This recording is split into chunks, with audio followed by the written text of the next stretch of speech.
to World of Terra, a D&D game with me and my friends. I'm Ark, your DM.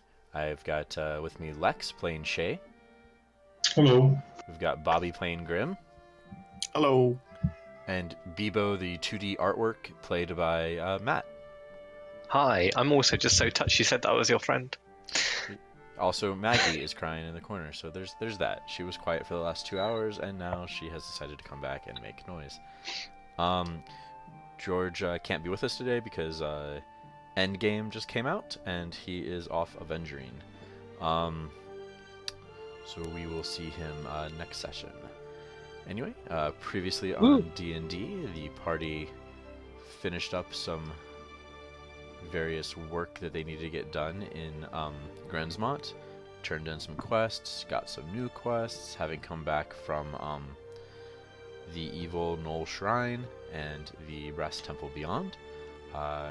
Tassora was pretty shaken by various events, the bulk of which was betraying her friend Bebo and shooting him. Whether in the face or the chest is at some debate. None of us remember. Go back and watch. We'll figure it out later. Bebo was getting repaired during the events of last session. He will be ready to go, so the party can pick them up at Fizwick's shop, and Lars will join. And the party was able to complete a quest for the Hunters Guild, of going out and getting some various berries to pass through a portion of the system of some cockatrices for alchemic goods. If you haven't watched that delicious, session, healthy it's cockatrice beans. pretty fantastic. They also scouted a hobgoblin and goblinoid war camp, discovering that there is quite a buildup of forces in the woods north of Grensmont. The party also ran into a timid nobleman of sorts named Gavin Trayborne, who apparently has inherited a mansion north of Stilken, and he has been tasked with staying in the mansion for 3 nights in order to win the deed, or as he put it, the heart of Trayborne. In order to impress his family.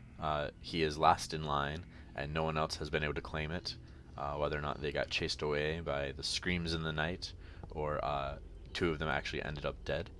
And that we will pick up with the party having just turned in the quests to Badger for the Hunters Guild and the scouting and all that. So what would you guys like to do? Should we go see if Bebo's done? Good idea. I thought so. We should also pick up some healing potions and stuff. And maybe Minerva may have something that can help against... what do you think we're gonna face? Ghosts? Mummies. Mummies. Ghosts I'm not scared of. Mummies, I'm ready for the mummy rot. I mean, I'm ready to repel the mummy rot. Mummy rot. Okay, so we need some potions and cure disease. If they have something like that. Or break curses. Oh yeah, that's a good idea. Oh. Even better. So yeah, let's pick up Bebo first, and then we'll do the shopping. Sounds good. When you head to Fizwick's, Tassora is still kind of off on her own, doing her own work. She had a lot of various projects that she wanted to get done, and she's also kind of taking a little bit of time away. But you head to Fizwick's, and you see no one is behind the counter, but all the little mechanized doodads are kind of milling around, doing various works around the shop. You do hear a lot of baning and the hissing of smoke or steam releasing from somewhere in the back. And then you see Bebo, or at least Bebo's head, on a shelf, just kind of looking towards you guys. Oh, hello, friends. You're not done yet, then. Oh, nearly. Yeah, shortly. Just if you grab Physic, I think he's making some last-minute updates to the body, and then we'll be. I guess I've got a bit of a head in the game, you know. Fizwick comes out from the back. A mechanized body following. Fizwick gets up on a step stool, grabs Bebo's head, puts it on the mechanized body, and spins it, and it just goes shh, and clicks into place. And he clicks a couple other things, and he says, "All right, that should be all the fixes. You should be good to go." Oh, thank you, Physic. I must say, I'm very glad I met you. You seem like a, well, you know, Tassora said you were nice, and actually, I've been thoroughly impressed. I'd 10 out of 10 recommend you to all my other, well, I say friends, but they don't. Grim, your head doesn't like come off and need polishing, does it? Not typically, no. Okay. I'll recommend you to someone, I'm sure. Do that, because word of mouth and all that. So, Yes, absolutely. Yes, thank you. come back if you need some guns. and then he runs off into the back. Did he say guns? I didn't know that was an option. Oh, Apparently it is. I thought you were more of a crossbow person. yeah, but guns are just like super crossbows, right?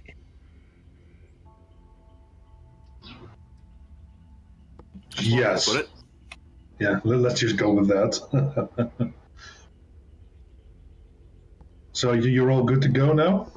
Oh, yes, absolutely. Let me just check he's put everything on the right way. I'm just going to do a quick inspection of my body, make sure everything's on the right way as it should be. Yeah, everything seems fine. You have a couple extra little servos in your arm, which should increase carrying capacity and striking force. Yeah, Clean out I'm some of that gunk.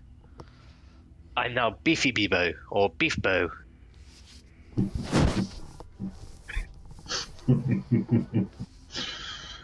Well, excellent. Do you need to do a virus scan or something? Check for malware? I feel like you're not being serious. Well, you would know best, I assume. I'm a very serious robot. Obviously, beef bow. Yeah. Thank you. Right. Anyway, sorry. Shall we skedaddle, poodle, make a move? Yeah. We're gonna... We got an evening of excitement planned for you, my friend. You don't mean? Should we Yes. tell him about it, or should it be a surprise? Slumber party. Yeah! Woo! But I first we're love going on summer a car ride Oh, that's okay, I suppose. for a full day. Woo! It's a long way away. And the gentleman is waiting for us. So, You didn't tell me we had a new friend. Oh man, I'm gonna be so friendly. I'm gonna like shake his hand and everything. It's gonna be amazing. I'm sure he'll appreciate that. Oh, I jolly hope so. Well, if he See how doesn't, anyone could not. that's Well, I true. mean, that's what I thought, you know. Yes, I quite agree. Sorry, that was my systems just rebooting. Right, Oh. we're ready to go now. Not everything was fixed, yeah. Okay, to Minerva then. Get some slumber party Juice. supplies. That sounds Party favors. Yeah. Rent a movie. Couple buckets of ice. Or 3. Oh, yeah. You don't mean we can stay up late? I think we're gonna stay up all night. Oh. Okay. Who's our new friend? He owns the house. House party. He's letting us stay there for the night. Oh, that's really kind of him. In fact, it would not be inaccurate to say he was paying us to stay there. What? That's crazy. I know. This is the kind of life we live. Man, you guys are like rock stars. Or house sitters, I guess. But rock stars are Rockstar cool. house sitters. Maybe. Oh, I'm so glad we're friends now. And like, this is great because 0% of people here have shot me before. Yet. The key word is yet. Just as a note, you'll notice that on Bebo's chest, where they were shot, it's still the bump, the slight dent hasn't been buffed out. Do you have like a broken heart painted all over it? No, that would be melodramatic, and I'm not melodramatic. You just told the doctor, I need this scar. I need it back. Forgive but never forget. Exactly. Okay, then let's go. And Shae will walk off to Minerva. Yeah, because it's Speed walking. literally around the corner. Everybody Muppet walk. As you Muppet enter, run. as you enter, you see, the same shifting candlelight, a couple squawks from ravens. Widget is cleaning something. It looks like he's got a little rag and is cleaning a crystal ball of some sort. Minerva, again not manning the store. She's almost always in the back, doing something. And walk up to the counter. Knock on the counter. Minerva. One day we're going to have to go back there and see what she does. I'd rather not. Oh, but we can go back now if you like. No. Let's give her time to hide the bodies. I don't mind. I mean, I can just walk back there, No, that's rude. Oh no! Do you think she'd like turn me into a raven or something? Well, you certainly... We want a raven, don't we? Yeah, but she certainly wouldn't consider you a friend if you do that. Oh, okay, no, okay, right, I'll stay here then. And Bebo's gonna sit on the floor cross-legged. Slowly, things, you sit down and things just kind of slowly push out of your way. Yep. You hear a few sounds from the back, and then some sort of fizzing sound, and then a kind of lavenderish smell drifts out from the back. It then turns pretty acrid, kind of sour. A few moments later, the little beaded curtain parts and Minerva comes out. She's kind of wiping her hands, and as she sees you, she smiles and says, "What can I do for you customers today?" Hi, Minerva. Hello, friend. We're looking for some particular potions. Yes, like Healing the Candle variety. Knights. Yes. Healing, preventing and healing disease, and also removing curses. I have no potions of removing curses.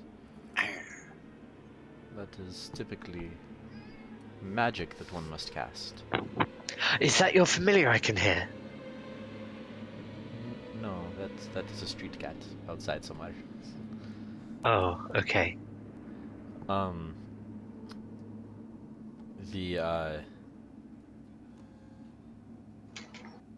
You note that Widget has stopped cleaning, and then when you kind of look over at him, he just starts cleaning harder.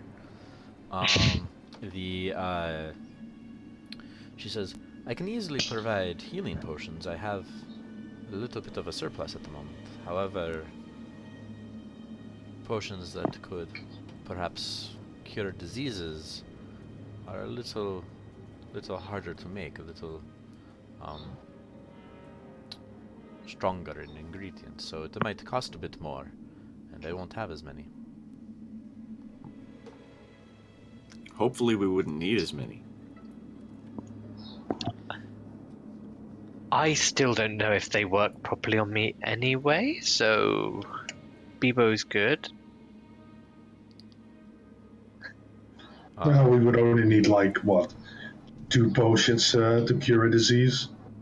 Which is about right. Just in case. Yeah. And I don't know what, 2 healing potions each? That sounds about right. She says, healing potions are 50 gold a piece. Right, or is it 100? I think it's 50. And then a potion that If there's can... a surplus, wouldn't they be 45? No, that is not how that works. I have a supply and you have a demand. My supply happens to be greater, but so does your demand. She says the potions that will cure disease, however, those are...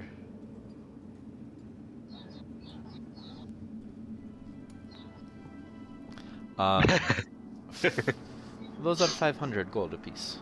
Damn street cats. Oh, 500 gold. Can't we, like, get a bulk discount for us buying so many potions at once? Perhaps if you were buying many of the disease-curing potions, and I could make a huge batch all at once, perhaps we could make a deal, but... How much money do we have? About 1,200 bucks. I kind of don't want to spend 1,000 on 2 potions, to be honest. Potions we might not need. I'm Yeah. pretty sure I have ways of getting rid of diseases. I just have to make sure I either keep spell slots available or get a nice long nap. Well, you'll probably get enough naps. I can also do the remove curse thing. I just have to make sure I have a slot for it. Okay. What's a slot? Is it like RAM upgrades? Very much so. Okay. It's you learn that stuff at Arcana University. Yeah, at Cleric school. Okay. I would tell you, but it's kind of a divine secret. Oh, okay. I don't want to get you in trouble. So, What, 4 potions then? The healing kind? Not the expensive kind? no, I would say 8, 2 each. I don't have any money. No, but that would come out of the party pool. Out of the PP. Oh, okay. We have Okay. a company fund, an expense account. Oh, that's so cool. So 400 then for 8 potions. She says, yes, that would be fantastic. Would you like them now? Yes. And she starts kind of shifting around and What kind of healing potion? How strong are these healing potions? she said, well, if you would like stronger healing potions, those more capable, they would cost far more than Okay. 350 No, gold. then I'm sure they'll be fine. These are the 2d4. Are you sure we can't get a discount? Smile. Make a persuasion check. My persuasion should be good. Yeah. I'm gonna roll this decently. God damn it. Should get a refund. That's 8. I'm gonna roll my new D20. 1. You try to wink, but it's more like It's the Bebo week. Your mask of many faces is just like not quite right today. I remember I didn't brush my teeth. You blink, they blink up for some reason. Your eyes are upside down.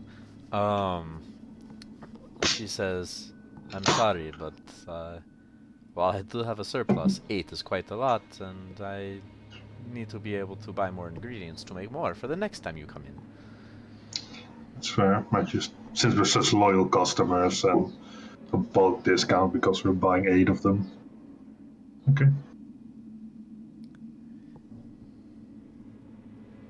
She smiles with her fangs. that gives us a total of 10. Because I was still 10 carrying people? 2 from before. So we're I set. didn't. Okay, excellent.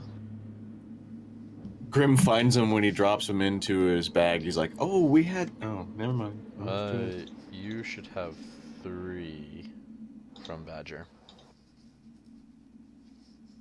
I found another one. Gosh, you're like me and crossbows. So this will put you up to 11. With any luck, we won't need all of them. That's true. Go the Final Fantasy route and get up to 99, and then you can move on to making 99 Phoenix Downs. I got Do you have any 99 high potions. elixirs? Bitch ain't one. Those don't get sold in shops. Don't be crazy. Oh,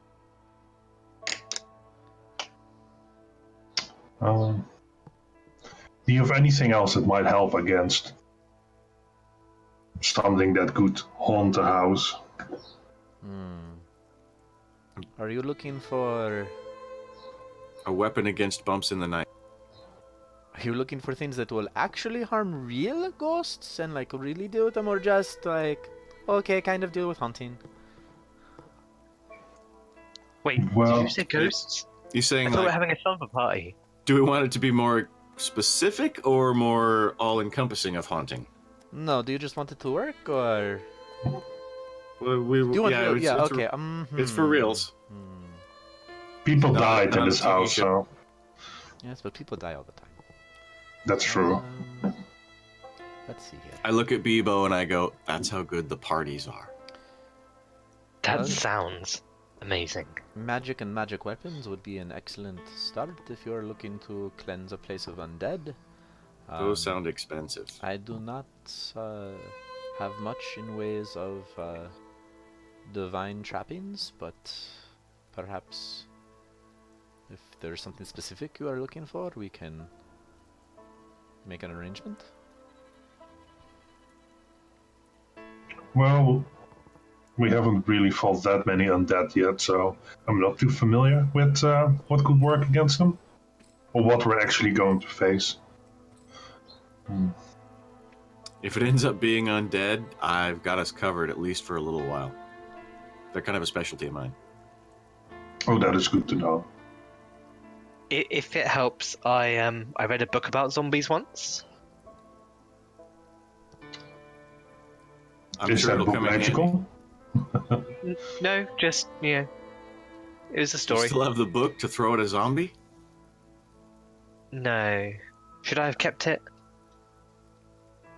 Could have been useful. Oh, I'm really sorry, guys. I've let us down. It's okay. That's all right. It happens to us all. Yeah, but Okay, so are we... Do we need anything else? I don't think so. I think we're ready to go catch our ride. Okay. Thanks, Minerva. I'm gonna go catch a ride. Catch a ride. Have fun. Enjoy. Thank you. Break. Have a lovely day. Should be. bye, Minerva. Bye. Lovely to see you. You hear like a basically the sound of like a pasta pot over boiling into the fire, and she goes, "Oh shit!" and she runs into the back. As you look and you walk back towards the door, Widget has stopped cleaning the crystal ball again, and as he kind of processes that you're looking at him, he starts cleaning furiously, looking up every once in a while, furiously. You want to come with us? Is that it? He shakes his head. Grim, is that guy okay? He's a strange little creature. Okay, like Shae. No. You have a nice day too, Widget. And walk off. I'm gonna stand here and be insulted. Not in like a horrible way, like in a friendly way, No, I don't know. Oh. But like, okay. Bebo's just gonna stop talking. One of Bebo's upgrades was an automatic shovel installed, so he can dig those holes. Yeah, it's actually just not like stop. Like as soon as they say anything that is like remotely controversial, the mouth just stops working. Like they're still moving, but just no noise comes out. You switch to binary. Do you know what? One day I'm gonna upgrade my charisma, and that's exactly how I'm gonna justify it. Just literally like a shutdown system for Bebo's mouth. Yeah, if they can't talk, they can't, be Exactly. uncharismatic. Okay. So you head back to Tessa's tap room. Yep. All right. When you get in there, kind of the usual crowd size, crowd makeup, and all that. You do see the man you met previously. He seems to be very much enjoying some sort of meal. Looks like he has various plates around, and although he's a fairly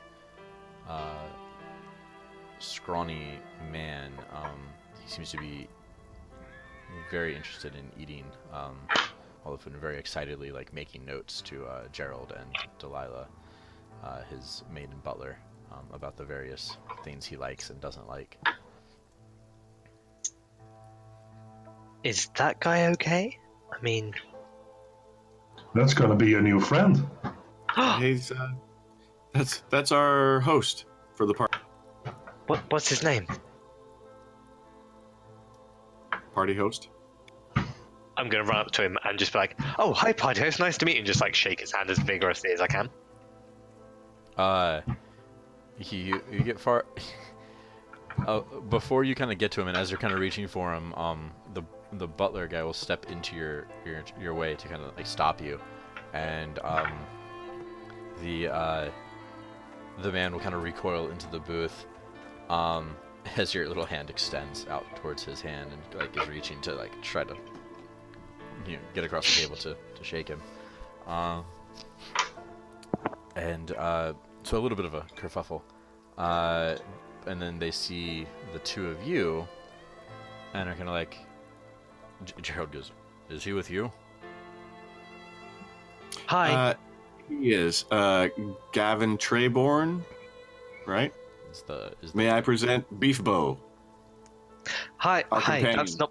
That's not my real name. That was just a great joke I made earlier on. Nice to meet you. My name's Bebo. I have some crossbow. Do you like crossbows? I probably have a spare one somewhere if you'd like one. Apparently we're gonna be friends now. So, what's your name? He kind of like unfurls from the corner into a kind of a more like, oh, okay. This is more life in the tavern, more adventures. You like adventures too? Oh man, I thought it was just me. No, I have read about adventures everywhere, and I am so excited to finally meet some. So excited for you guys to come help me out. Oh my god, same. When they said I was gonna make a new friend, I was like, hey, Bebo, play it cool, be chill, it's okay, be cool. Everyone's just friends here, like we're all just adventurers, just what we do. We just walk around adventuring, but then, oh man, you have like a butler and everything. Are you rich? I do okay. So is that a yes or? At this point, the butler kind of lets you go and kind of dusts off parts of you and kind of fixes his own shirt.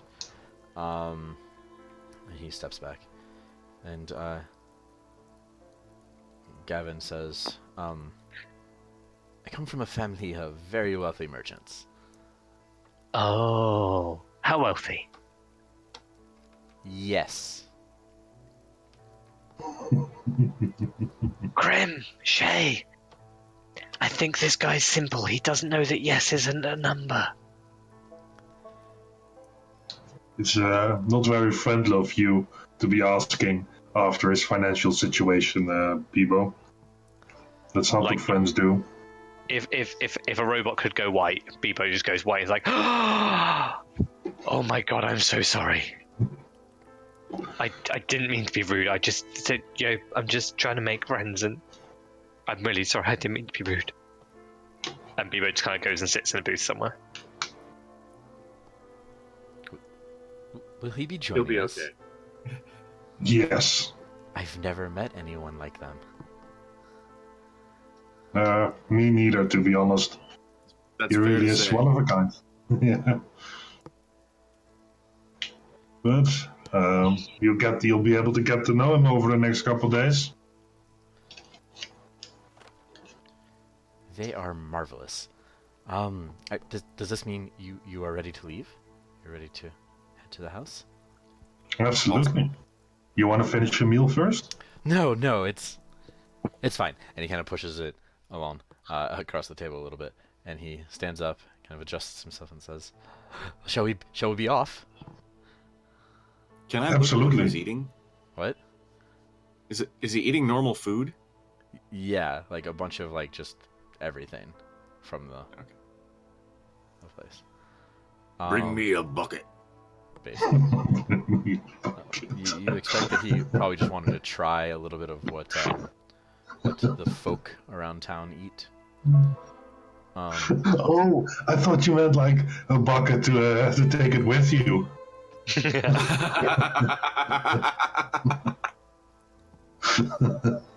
Which it was a bit, yeah, it's a part and I get it. I'll just pick up some grapes or something before we go off his foot. And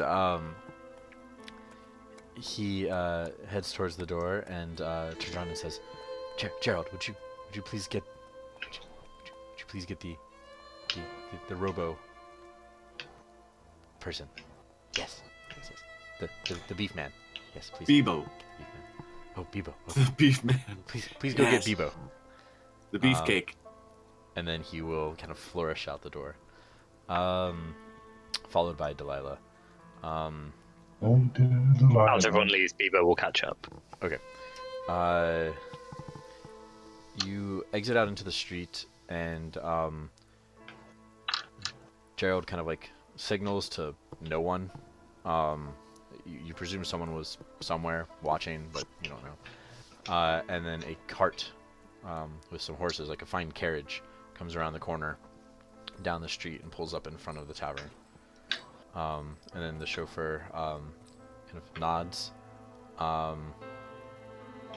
And Gerald goes up and opens the door and extends a little step down and then bows as Gavin enters into the carriage. That's hella fancy. And then Gavin kind of pokes his head back out and says, "Please, join me." Is the trip going to be safe? Sorry. Go ahead. Is the trip going to be safe?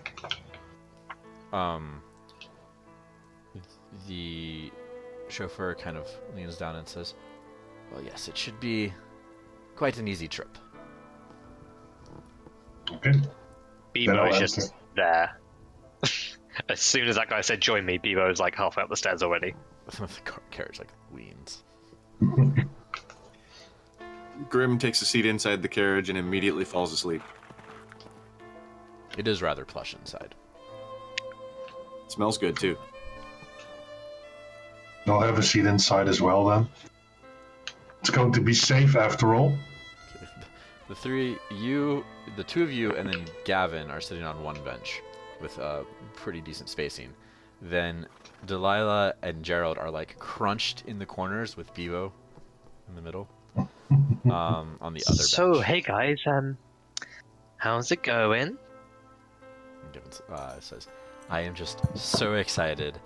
I think we should just have story time. Every adventure you guys have ever been on, everything you've ever done, we have a day. Let's do this." And that's basically how the trip will go, unless anyone has anything specific they want to get into. Bebo's down. I'd like to not go over too many of the details of Baytown, if at all possible. Sure. And the carriage takes off, and the carriage takes off fast. Like this is, they're gonna make Stilken in about a day. 20G, pure paste. The Not together now.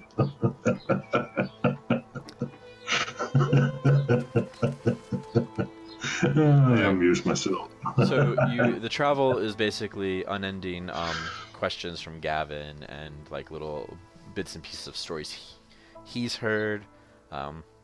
He has a lot of questions for Bebo and basically things about their backstory and what they've been up to.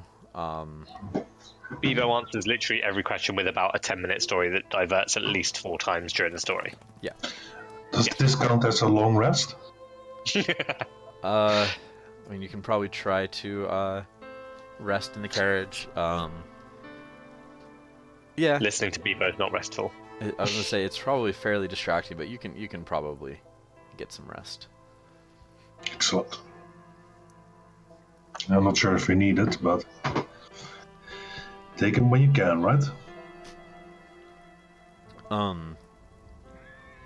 So after about a day of travel, you finally arrive north of Stilken.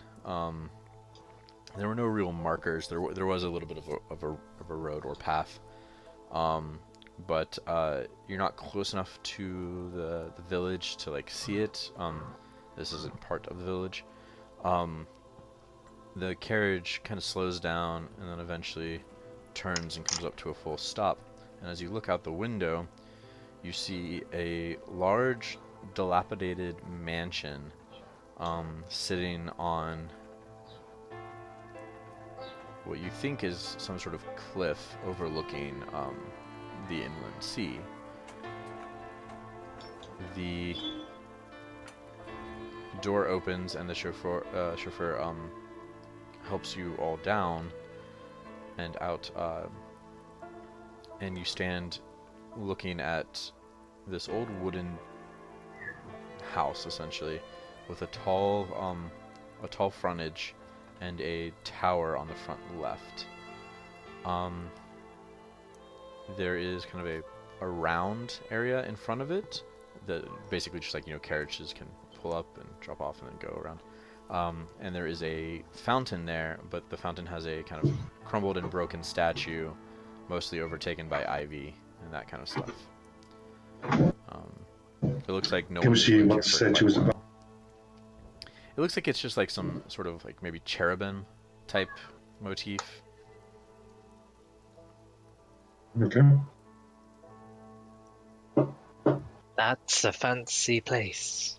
And Gavin will kind of step forward, and he's facing the house, and he takes off his hat, and he says, and he gestures with it, and he says, "This is Trayborne Manor, home or ancestral home to my uncle Seamus. Now left to me, maybe." What happened to your uncle? He kind of brings his hat back to his chest and says, "He passed away, succumbing finally to sickness." Oh shit, that sucks. I'm really sorry. He says he was an old man and had lived a fine life. Oh, in that case then, I'm not that sorry. That's a weird thing to say. He says, Gerald, if you would. And Gerald kind of passes the group, and he's holding like 2 like suitcases, and he walks up, and followed by Delilah, and then the chauffeur carrying like 30 bags follows the group behind, and he kind of like waddles as he carries everything. And Gerald gets to the front door. Delilah kind of brushes some of the dust and grime off of it, and then they open it and they walk inside. And as they step up kind of like the steps and into the house, there's kind of the old wood creaking sound.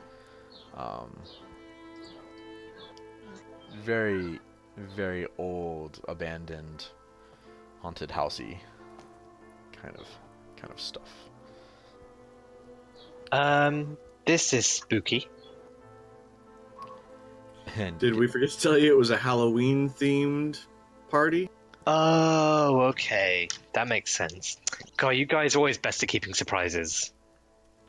as you all kind of gather in the inner foyer, it's a smaller space, but was probably at one point in time well pointed. There's details carved into the wood and plaster of the place, most of which is kind of cracked away and worn down. Kind of an old, very dusty rug of some sort sits in the front. You think it might have been an animal pelt at some point, but hard to tell now. From this kind of like first initial gathering space, there is a long corridor to what looks like a large stair at the end, and along the corridor there are unlit and broken sconces. There are a few chandeliers along the corridor, evenly spaced. There's about 3 of them, and then there appear to be doors off to the side, either side of the corridor, leading to some sort of rooms. And Gavin will turn and say, as you can see, it's quite lovely in here. A little bit underused in the recent years, but we can go and pick out rooms and then set up where everyone's gonna stay. Wouldn't it Okay, be smarter for everybody to stay in the main room? that's exactly what I was thinking. Hadn't even I'm thought of that. thinking pillow fort. You guys ever made a pillow fort before? Is this, Oh my god, it's so much fun. is this a common adventuring thing? I've read stories about them. Well then, we must try this. Gerald, Delilah, please, if you would, take Master Bebo's instructions and build us a pillow fort. Oh my god. And they will walk down the hall a little ways, and on the right, they will open the one set of double doors on that side of the corridor. You know that there are what look like some pieces of art or paintings hanging on the wall. They're all kind of torn or super smudgy, dusty, like you can't tell what any of them are. Delilah kind of steps forward and she cleans the doorknobs of the doors, and then Gerald opens them and picks up his briefcases and walks inside. And as you kind of enter behind them, you see that this looks to be some sort of well-appointed sitting room. There's couches and chairs in here that are covered in cloth. There is a chandelier up above that appears to be also covered in some sort of cloth to potentially protect it. There are 4 doors off of this room, kind of one in front left corner, front right corner, back left corner, back left corner. Whatever. The 4 corners of the room, essentially. And the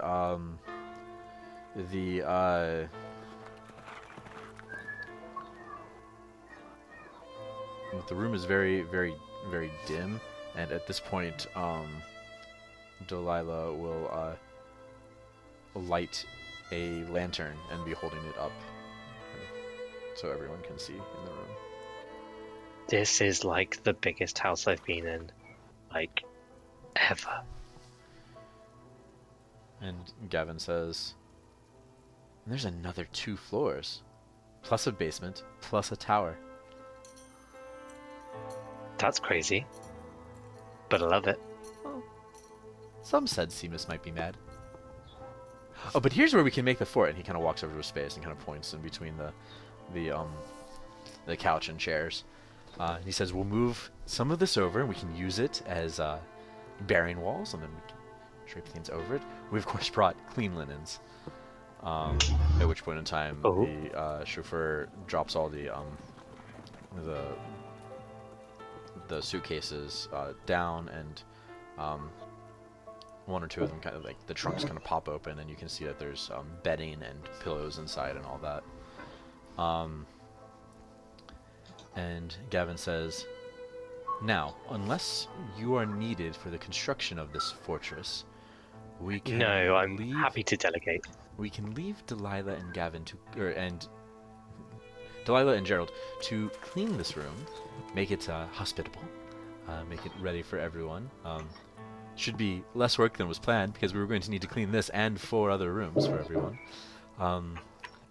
So this should be relatively easy and quick, and the rest of us can Well, I don't know. What would you like to do? We should have a look around. Check the rooms, check the tower, check the basement. I mean, Maybe what? check the Why? area around the house. That's not normal party behavior. Well, we don't want any people disrupting the fun, right? Or maybe spy on us when we put on our pajamas and all that. That's a very good point. Gavin will go over to Gerald, and Gerald will kind of like take one of the briefcases and open it up. And Gavin will take things out of it, and he's taking such things as like some sort of like jewel encrusted circlet, and he puts that on, and then he takes out a like what looks to be like a nice rapier on a belt, and he puts that on, and some sort of like little like half cloak thing, like a mantle over his shoulders, and puts that on. He's taking various accoutrements out of the briefcase and kind of getting equipped for It's your like that looking scene around. in every Rambo movie where they show him tying his shoes and putting knives away and gearing up. Yeah. Except way more like debutante. To loot Adventurer. music. Yeah, which Delilah is playing. Is any of that stuff magical or just ridiculously fancy? Oh no, all of it is of course enchanted. Whoa. Is it? He draws the sword and it glows, and then it stops glowing, and then it glows, stops glowing, and then he sheaths it again. I may not have much experience on the road, but I hardly travel ill-prepared. And he takes the lantern from Delilah and closes the little bullseye lens on it and says, "All right then, are we ready?" If only I was playing a different character. Yes, I'm ready. Grim leans over to Shae and whispers, "It's gonna be harder to keep this guy alive than I thought." Why are we whispering? What do you mean keep him alive? That's not. That's not. That. This is what? How many people die at your party? Because it's that good. Oh, okay. It's a game. Your Halloween theme. Oh, right. be scared, I get Bebo? you. Oh man, not really. No, You like to watch scary plays? no, Read scary books? no, definitely not. Listen to scary songs? Oh no. Well, you might not enjoy tonight that much then. 'Cause That's fine. What we planned could have scary moments. Oh, okay. That's okay. As long as it's all a game, then it's fine. It can't hurt me, so that's fine. Well, let's go with that for now. But like we said, it is so awesome that people have died, so we have to be careful. Okay, I'll be extra careful. We don't want to party too hard. No, absolutely. We'll party like it's 1997, I don't know when that is, but okay. or what it means. Or, You don't have a calendar app? No, I had it uninstalled. Hmm. I was running out of. I was running out of storage. I was running out of storage for memes.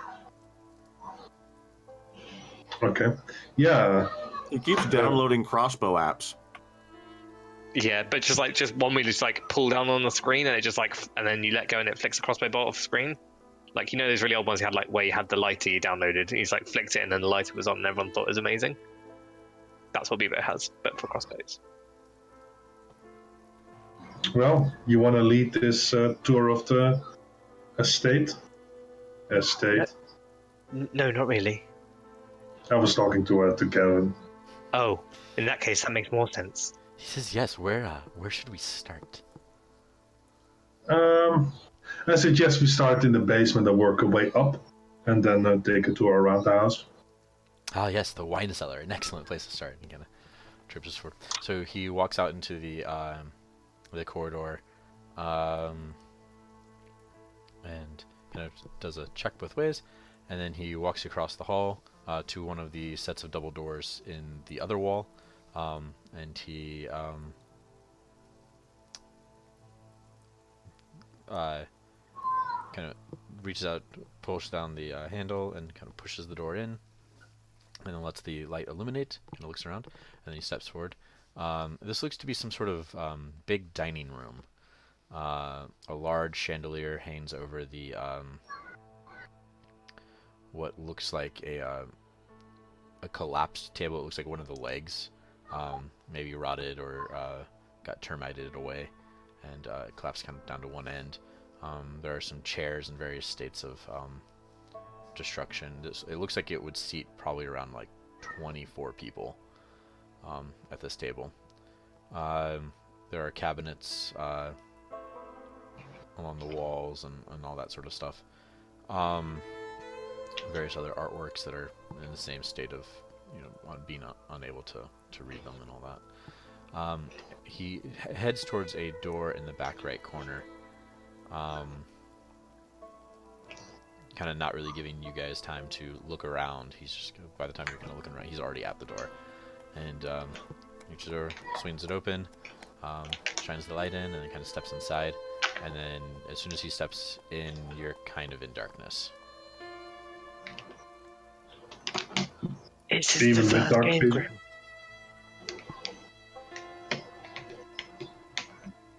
Should we light up a crossbow? Bebo pulls out a crossbow. It lights up. Oh, I love it when he does that. Okay, so you're holding your crossbow. And Actually, no. It lights up, and then it turns off. And then it lights up, and then it turns off. And then it lights up again, and I go, he's not the only one with tricks. Dunk, that's cool.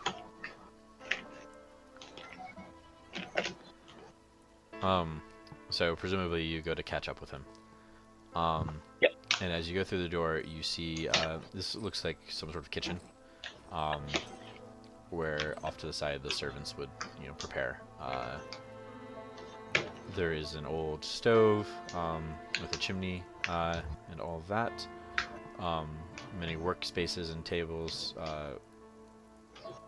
and counters and all that. And he is already across the room at another door, getting ready to open that. Gavin, What? Yes? where did the two people die? But, wait, what? Well, let's see. My other uncle had a heart attack in the study on the second floor, and my cousin was found in the wine cellar. Excellent. Don't you think you should walk a bit slower, enjoy your house to be? Oh, I suppose. Although, obviously we're gonna have to make a lot of changes and renovations and spend some time cleaning it up. Absolutely, but you can walk slower and dream of the future, right? I suppose so. Excellent. He You're opens gonna the be door. here for... I follow. This appears to be Unless- some sort of pantry room. Yeah. Unless otherwise, Bebo is just following, like, eyes wide, even though their eyes don't go wide. Just, like, looking at all the cool shit. This is about as fancy as Bebo's ever seen. I've seen fancier. Well, uh, Bebo hasn't. Bebo wasn't born into privilege like Shae. Check your Neither privilege, was- Shae. Neither was Shae. Well, Bebo hasn't broken into houses to steal things like Shae. Neither has... Okay, fair. So you follow into this pantry space, and in the corner there is a pair of two wooden like hatch doors in the ground with a little stone foundation around them, and Gavin says, "And this is the wine cellar." Why do they call it the wine cellar? Because it's a cellar for storing wine. Oh, okay. It's a clever Sorry, I just name. thought. Yeah, I mean, I know fancy folks, say strange things, like tally ho and pip pip and stuff, but I never quite understood what it meant. Lovely, let's have a look around. I'm gonna have a look around. This room is basically just the ruins of shelves, various detritus and dust of where, like, you know, carrots or whatever else would have been stored and have molded and disintegrated. Any bottles of wine? Oh, so they haven't opened the doors yet down to the cellar. Oh. Sorry, he was pointing towards the doors when he said this is the wine cellar. And he says, "Are you ready?" Here Absolutely. starts our adventure, and he goes to pull open, and it doesn't budge. And he goes, kind of straining against it. Allow me. Bebo's going to Yes. go and just like yank it as hard as they can. It breaks off completely. It was not that stuck. I'm just going to like look at the door and then Door. just hand it to him. Like, I think this is yours. And he kind of takes it confusedly, but it's really heavy, and he's like, "Oh!" And he kind of just drops The it into renovation has floor, begun. and it makes a loud sound. Yeah.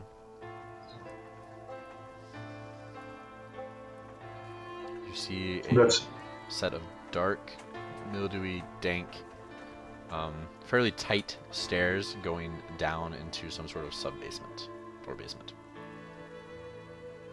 yeah, looks like a wine cellar to me. And I walk downstairs. It's very dim. It's pitch black, but the lights that everyone else has, you know, kind of cast various shadows around. As you get I have down, dark vision. yeah. As you make your way through,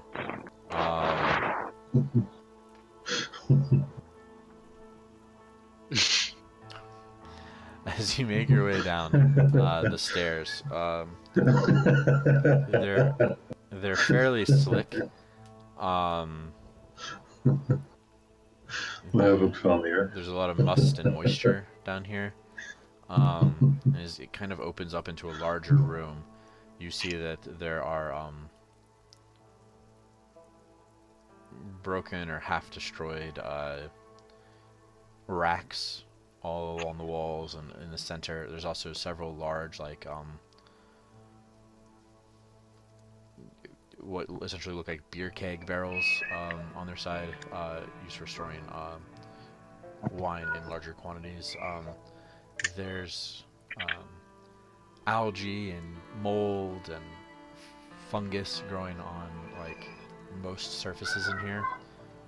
Pretty substantial mushroom farm in some corners. Does it look like there has been a fight down here? You roll survival Survival. or perception, I guess, whichever one. Or investigation, actually. Anyone of those three. I'll take an investigation then. How about acrobatics?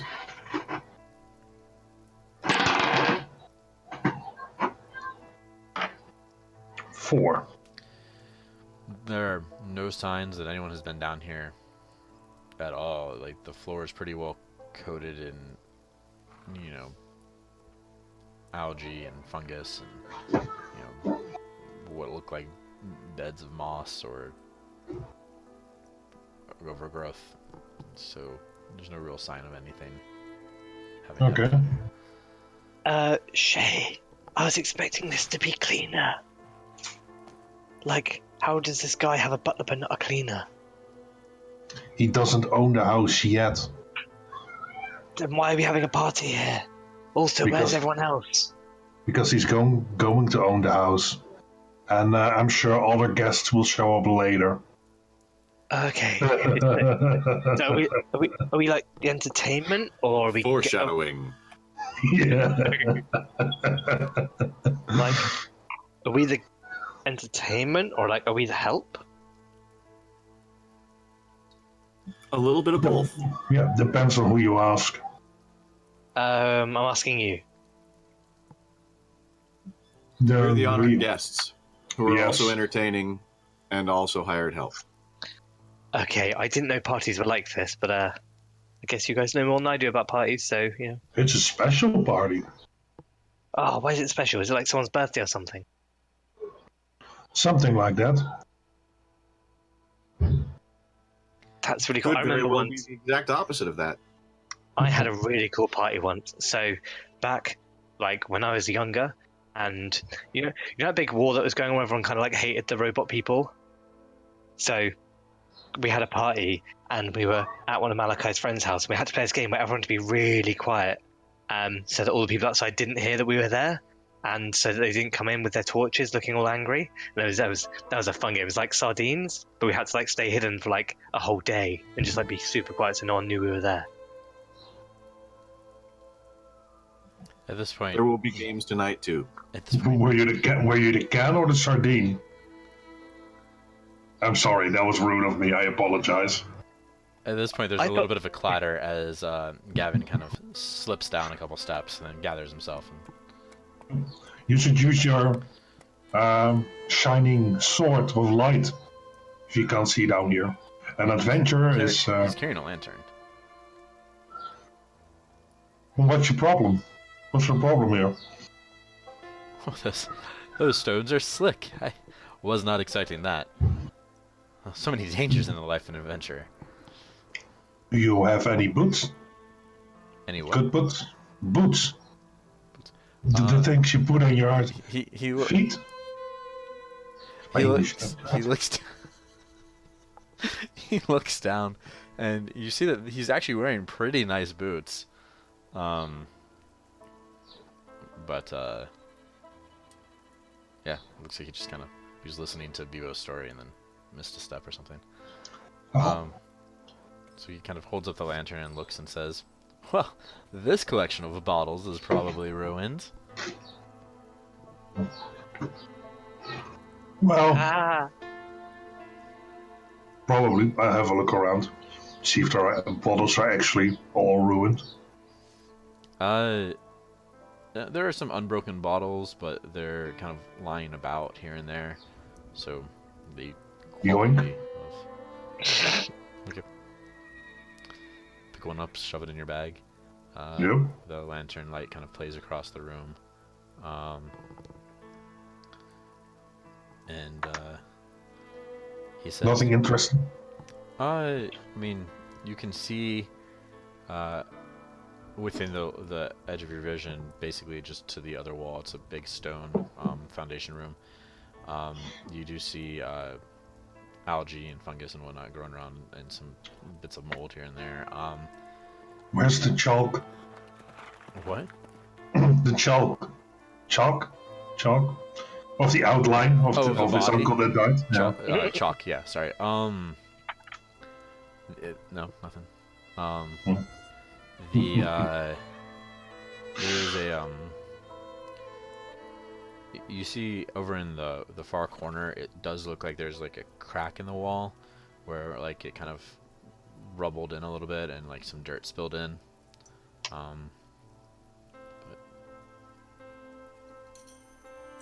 Okay. So, Gavin, who else is coming to this party? He says, "Oh, I think our adventuring party is complete with your addition, of course." Oh, okay. I thought parties were usually bigger, but I suppose it's just... Okay. Oh, well, you would be the authority on the matter. I mean, this is my first adventure, really. And he kind of steps out to the side and looks with his lantern. So I've read about lots of parties in books, and usually it kind of is, there's lots of people and dancing and, like, cake and wine and things like that, apparently. So I suspected it... I mean, not this is a great party, but there's usually, like, more, like, music and dancing and frolics and cake. Grim picks up an unbroken bottle and hands it to Bebo. Here's some wine. Oh, okay, I don't know if I can drink this.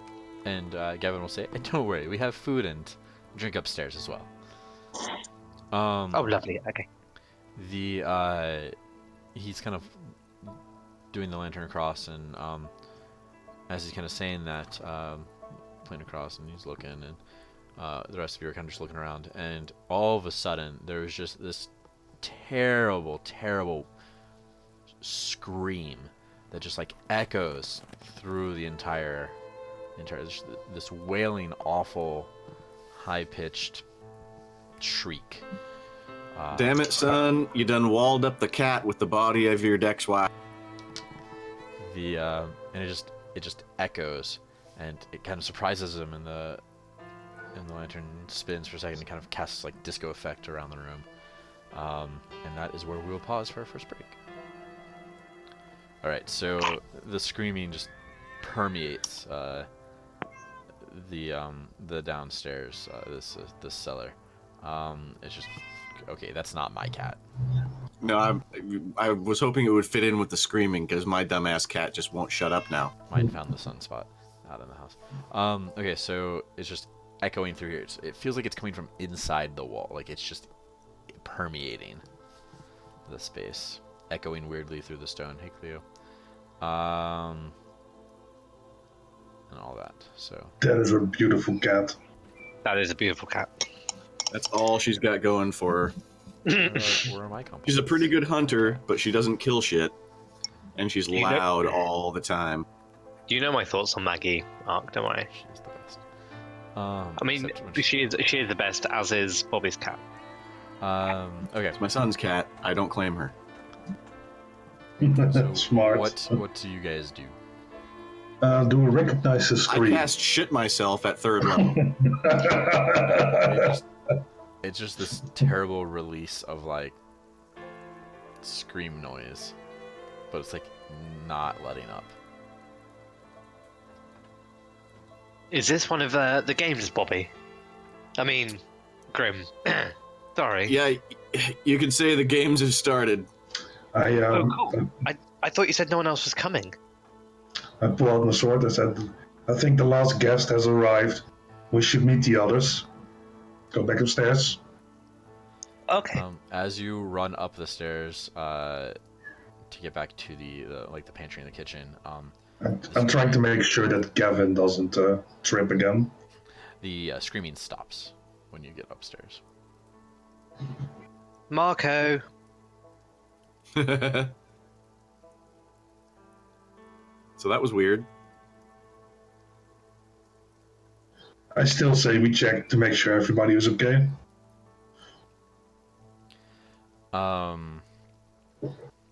Right. So as you make your way back to the kind of that main sitting room.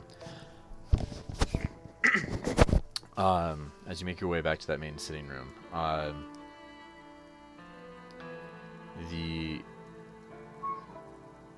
the doors are still open, and you kind of poke in, and it looks like Delilah and Gerald have been very busy cleaning. Like the dusty covers are off of the chandelier. There's a bit of kind of dust in the air from that, but they're cleaning everything, doing as best they can to kind of clear an area, and it's looking like they're making some pretty good progress, especially for the amount of time that you have been gone. Bieber looks a little bit disappointed there's no blanket fort yet. They haven't. They aren't currently cleaning. They're kind of like looking around, and standing kind of near the back because they clearly have heard the screaming as well. Are you two okay? Dwarf kind of like fixes his coat and takes a step forward and says, yes, we heard the noise and then it stopped. We were unsure what we should do. What were you doing? Pillow fort, man! Yeah. Cleaning in preparations for the sleeping arrangements. What specifically were you cleaning at that time? He looks around. He says, we were dusting this couch. And you can see where we're right in the middle of like getting across. Like one half of it's clean, the other half is. I found the problem. It's the wailing couch. We just don't even touch it. Was that burn scream it. not you? I assumed it. Was that scream not you guys? No, it sounded like it came from out in the hallway, or... And Delilah says, it sounds like it came from the walls. That means there's another guest here. Oh, what a great surprise. Is it like a surprise party? We have to like jump out and shout surprise at someone. Surprise! I think they're gonna jump out and say surprise at us.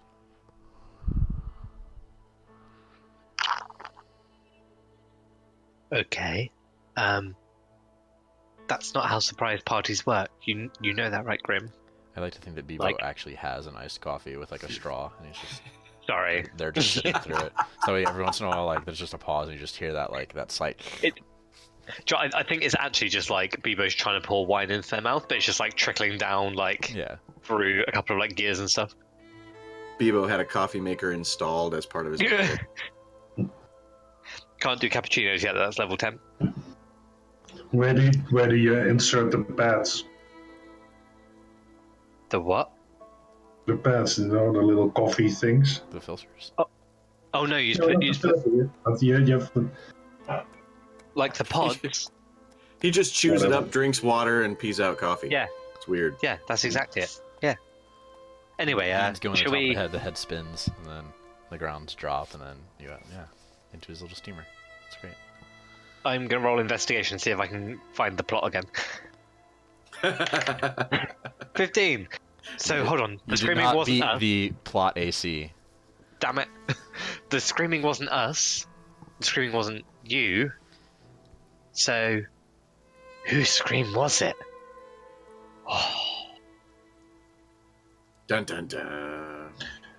Just real quick, was this building built on some ancient burial ground or something? Gavin will say, these were ancestral lands of my family, but other than that, Well, who knows? Maybe you buried your ancestors here. well, there is a cemetery out back. Did crazy old Seamus build the house with the bodies of his enemies? Don't think he had that many enemies. Graveyard out back? Did he have less enemies after this house was built?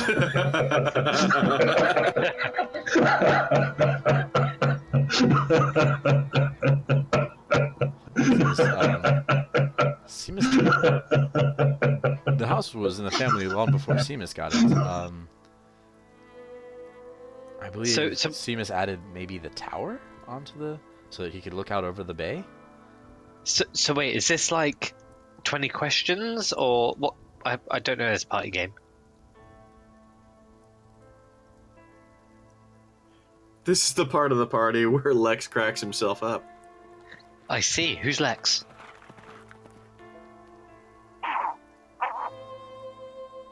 Is this that mysterious other voice? Not the screaming voice. Oh, there's a different one. Okay. Okay. Are you alive, Lex? Yeah.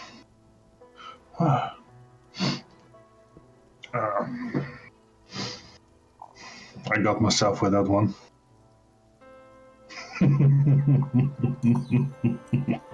I've never known anyone to laugh at that joke that much. It's great. I love it. So, should we like go and investigate or something? I feel like we should investigate. Investigate what? Well, it's got to be like a mystery game, right? Like, it's like a murder mystery. It's like one of us gonna die when the lights go off. That's a very likely situation. So, the game's afoot. When you say that, Delilah kind of glances over at the one lantern that's on like the table in the middle of the room, as if expecting it to turn out, and then relieved when it doesn't. Don't worry, dear. You're gonna be fine.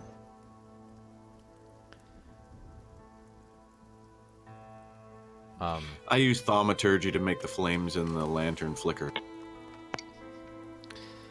Which everyone sees you do, because I think it has somatic components or verbal components.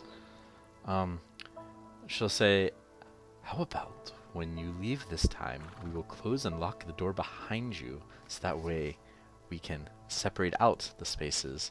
And then when you come back, we'll let you back in. And that way the home fort will be safe.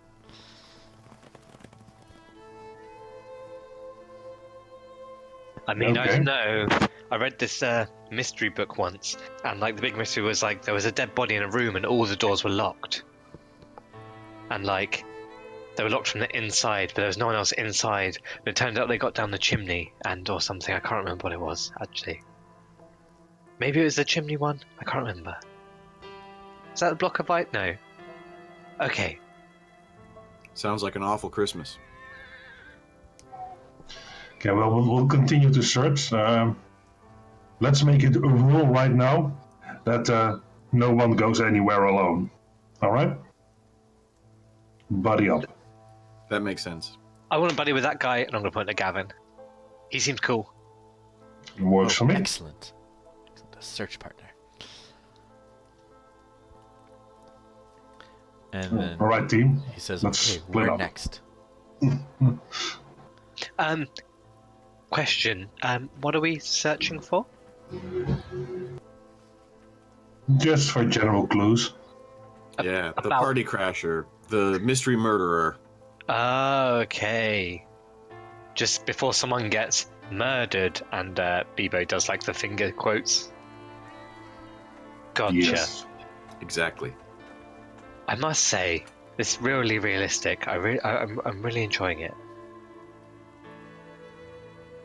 They came highly recommended. Okay. So, let's go. Where are we going? Well, we checked the basement, so let's check the rest of the first floor. Well, there are the 4 rooms off of this one. And then there's one more doorway in the hall that has not been opened. Or rather, there's one more door to a room that has not been opened. There are other doors to that kind of dining space that weren't opened. I guess we should try that door over there. Sounds good. Don't break it. So you go back into back into the corridor. Yep. Towards the front of the house. Yep. Okay. When you enter, or when you get up to that door, you open it. It appears to be maybe some sort of maybe a servant's quarters. It appears to be some sort of living quarters, but not necessarily as well appointed as other portions of the house might be. So maybe its proximity to the door and the serving areas is for that. This door, this room has another door into the dining room, but that's it for this space. Bebo is going to walk really stealthily, or what they presume is really stealthily, and then like really quickly look under the bed, like trying to surprise someone. There's no furniture in here. Oh, sorry. Okay, my bad. Well, I there's no misunderstood. it's all dilapidated and like falling apart, so it's not like Are there any curtains that someone could be hiding behind? nothing that's, whole. Okie dokie. This room seems clear, guys. Now, maybe it's like multiple people, because it sounded like it was coming from like, that scream was coming from like everywhere at the same time. So like, maybe it's like a team of people. Maybe it's like sardines, where if you get murdered, you then have to go and murder someone else. That could work. Yeah. Either of those are possibilities. I say if we've checked this room, this floor, let's go to the next floor up. Okay, sounds good to me. Although, okay, yeah, that sounds good. Maybe that tower. Spooky stuff always happens in towers, right? That's true, but let's check one floor at a time. Oh, true, otherwise they could run downstairs. Good idea. Yes, that was my thinking. Okay, as you walk towards the large staircase at the far end of the corridor, as you pass the study where the maid and butler are kind of setting up, you see the maid kind of peek out, at you, and she says, "Good luck." And she closes the door, and you hear a little click of the lock. She shuts the door. Are those guys playing along? Because they're really good at looking scared. Like, that's really impressive. They should go into acting or something. Well, that's what butlers and maids have to do. When you go to butler and maid school, you take acting classes. Oh. It's the little details that add the realism. Yeah. I think, having read these things before, and, I like true crime, I think the butler did it. That hadn't occurred to me yet, but I follow the logic of your argument, and I agree. Gavin, let's just kill him and see if kind he of like stops. walking along. He's like, "Wait, butler did what?" Oh, never mind. Sorry. Screamed? I don't know. I suppose we have to work out what the crime actually was. So is it like go work out what the crime was, who did it, and like where they did it or something? Is that like the point of the game? Yep, we're still trying to wait for the crime. So far, it's just been a scream. Okay. Gavin's just like, what? What? Don't worry, Gavin. It's adventurer talk. Oh, okay. Coded discourse, I suppose. And he starts up the steps, which creak with every single step. You should really get someone in to look at this place. Oh, once the deed passes, we will have a lot of work to do. Like that was that broken door downstairs that got broken somehow. Don't quite remember how. I imagine once we actually look around and decide what to do, we'll probably just bring the whole place down and rebuild. He kind of jogs up a couple more steps. Oh, the ghost isn't going to like that. When he hits... Right, the ghost. Wink. When he hits, like, the third step from the top, he's kind of, like, got his hand out on the banister on the left. As he steps down, you hear the creak, and then you hear that unearthly wail again, just kind of, like, echoing from, like... Really just feels like it's coming from inside the wall and, like, under the stairs and, like, really just radiating out at you. Bebo punches nearest wall. It breaks open readily, and your fist contacts, so kind of just like through like dry rotted wood, and your fist contacts something that feels a little softer and more spongy. And as you, I'm gonna whack my crossbow in there and have a look, see what's in there. it looks like just mold and fungus all up through the walls. I think this place might have to come down because that's gross. Nerglyph. Thick wall cavities and the space between the planes of wall. Is the fungus screaming? Oh shit! The whole house is a shambling mound. We're fucked. I don't think. Beepo, why don't you poke the stuff in the wall a bit with something sharp? Spoke it a couple times. I'm gonna poke the stuff in the wall a couple of times. I mean, you release some spores and like some sticky liquids from various things that you poke. It's basically like foresty mushrooms, like that you're cutting apart. Gross. Is that like a little tapestry or like some moldy curtains or something nearby? Probably.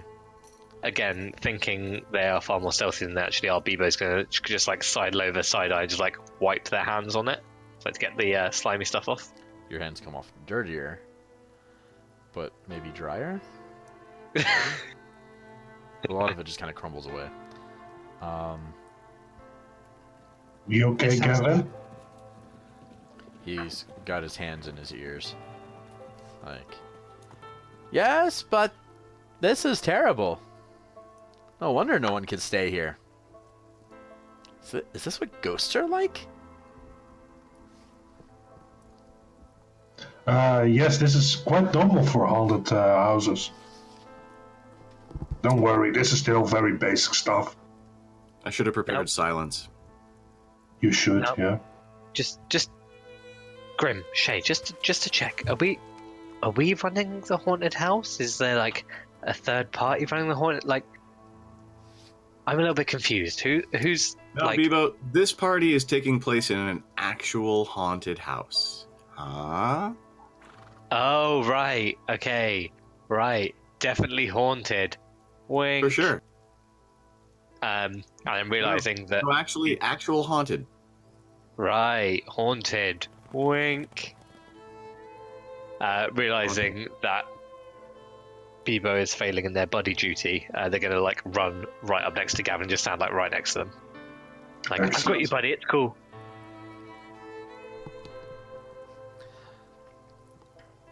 He So says, what were we doing when that happened? When that scream happened? Could it be the wailing couch you were talking about earlier on?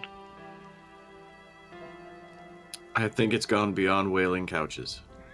Okay, so that's just like It's a wailing ancillary couch. to. Okay. It might just be wailing mold Okay. or a molding whale. Yeah, I guess. I mean could be a thing, I guess. Let's keep going. Okay. okay. You proceed up the stairs, and it turns back on itself up and to the left, and you keep going. Bebo, about 3 steps up, your weight kind of crunches down through one of the stairs a little bit, where it kind of dry rotted away. Oh, gross. But the rest of it seems, creaky but solid. You guys make it up to the 2nd floor. A stairwell continues up further on your left, but there's a corridor ahead that looks like it has 3 doors on your right and 3 doors on your left. So should we like mark them off with chalk as we check them or something? No, we can remember, right? But what if they like spin around like in haunted houses, where you get like an illusionist and like make it spin around every time you open a door? If you'd like to mark them with chalk, by all means. I don't have any chalk. I mean, I tell you what, we could just like, hey, fancy boy, Gavin, do you mind if I just like remove the doors? You're gonna bring the house down anyway, I so mean, he looks and he says, More renovating. well, I guess since none of us are using these rooms for personal quarters when we sleep tonight, then I don't see a problem with that. I mean, because then nothing can sneak up on us and stuff. Okay, Bebo's just gonna wrench the first door off its hinges. If it's so possible. going Goes pretty readily. But the ghost is so going to murder you in your sleep. this room goes towards the outer wall and then cuts back fairly deep to the right, kind of the whole length of the stair. And this looks like this would have been some sort of maybe just a bedroom of some kind. Can I go in and nosy around and see if I notice anything particularly interesting or suspicious looking? Looking kind of like on the walls, like bits that don't match up or anything. Sure, there's some kind of really rundown furniture with cloth over it that probably would have protected it for a time, but it's just been too long. There are 2 windows, one at the far end of the room, looking out to the north, and then one just kind of across from the door a little bit that looks out over the sea. They're caked in grime and dust and all that. So they just kind of barely glow with light from the outside. Ooh, spooky. Okay, this one seems like a dud. Who wants to pick the next room? You can't let me have all the fun. I mean, actually, Gavin, this is your party, so go ahead. He kind of looks around and he says, I guess the bathroom next? And I don't know where that is, but sure. He holds up the lantern and walks to the next door and holds the handle and opens it. And as you kind of all proceed forward, After a few steps, the screaming stops again. Uncle was still screaming the entire time. Oh yeah, yeah. Interesting. Bebo's gonna like close the door and just like Wait, everybody turn around and walk back. Bebo just walks backwards. Like just their head rotates and just walk backwards And but Bebo's. forwards. When they get to the edge of the stairs, nothing really happens, and if Bebo takes another step down the stairs, the screaming starts again. Huh. So maybe this person Interesting. doesn't like stairs. Did Seamus install a cheap alarm system and leave a motion detector somewhere?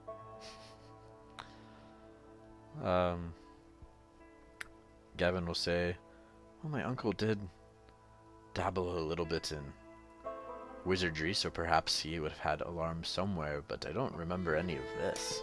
And there it is. Uncle Seamus was a fucking wizard.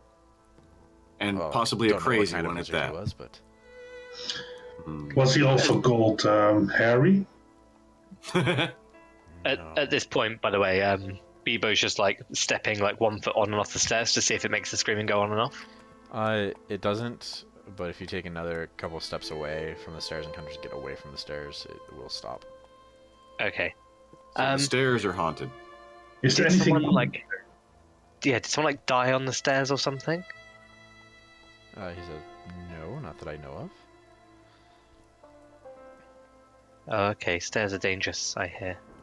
You know, can fall down, break a leg. Bebo looks a little bit sad, like they thought they'd solved the whole mystery. I'm sure you're on the right track. Gavin will kind of walk down the hall a little bit with his lantern and say, and here's the bathroom, if we wanted to check that next. Yes. Yeah, let's go. This just looks like a standard kind of tiled bathroom. Reasonably nice for kind of this setting. Dusty and kind of rusted fixtures and whatnot. Bebo's Is there going to a- try and turn a tap on. Yeah. See it, and is a little bit hoping that blood will come out.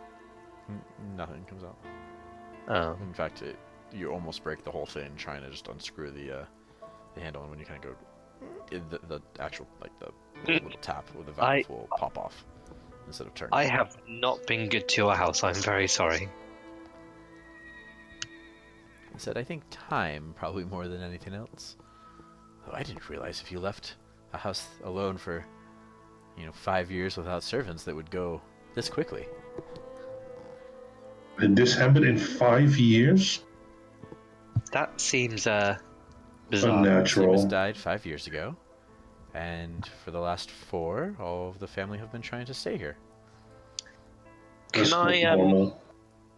can I go and check that fungus and do a bit of a nature check on it? Bebo's been around nature and shit. Where Just are see you if it's like, just have a look at any. So back to that wall that Bebo punched in. Oh, The yeah, hole sure. Bebo punched in. So Just the I screaming just want to starts check out the again. fungus. That's fine. I rolled a 10 for fungus checking. Do I notice anything particularly It's natural, just- unnatural about the fungus? No, it just kind of looks like the same, like, those little shelf mushrooms all throughout, like, the studs and inside and whatnot. Okay. There's, like, a web work of it going. Some of it's goopier than other bits. It looks like there's a lot of different kinds, just kind of, like, all looped together in there, but... That's a lot of mushrooms for 5 years. He says, well, it is near the sea. Oh, he's saying this loudly with his hands. This is near the sea, so I guess moisture? Sorry. Bebo's going to walk back up the stairs and like past the line. And the screaming stops. Wait, hold on. Keep going toward the tower. Hold on. Finish this floor so we can keep... The first time what?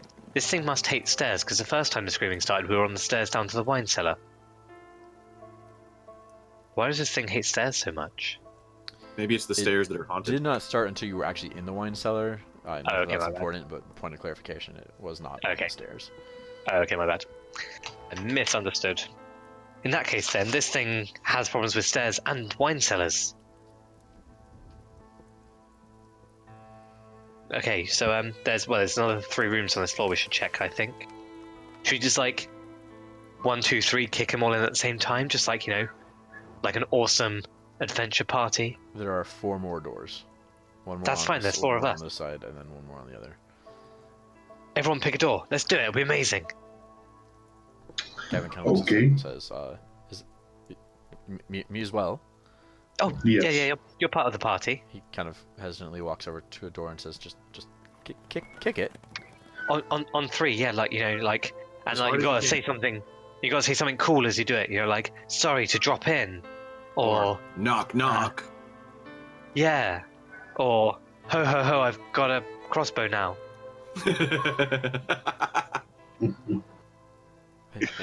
Okay. So he waits. Right, everyone ready?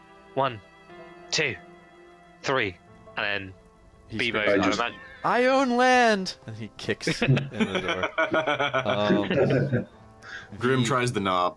Yeah, I just Shae also just Both doors Hold it open door. readily. He kicks in, his foot goes right into the door, and his leg just sinks into the door, and then he is trapped, like being Oh. held by the door. Bebo Bebo's can like- help you, buddy. Bebo's like shoulder barging through their door.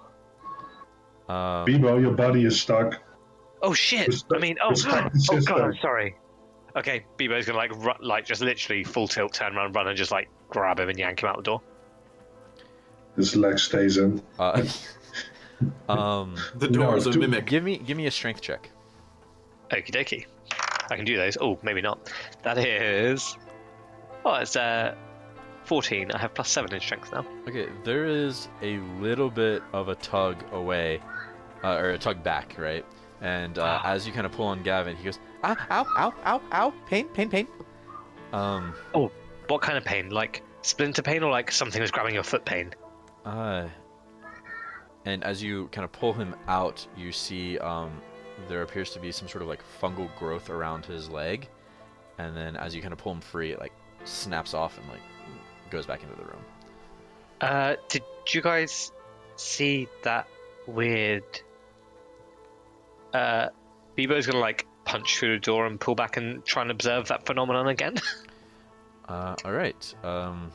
Hey, Grim, your magic. Check this shit out. As you kind of poke your head in to look around, 3 like fungal tentacles like lash out at you. You take. Let's see.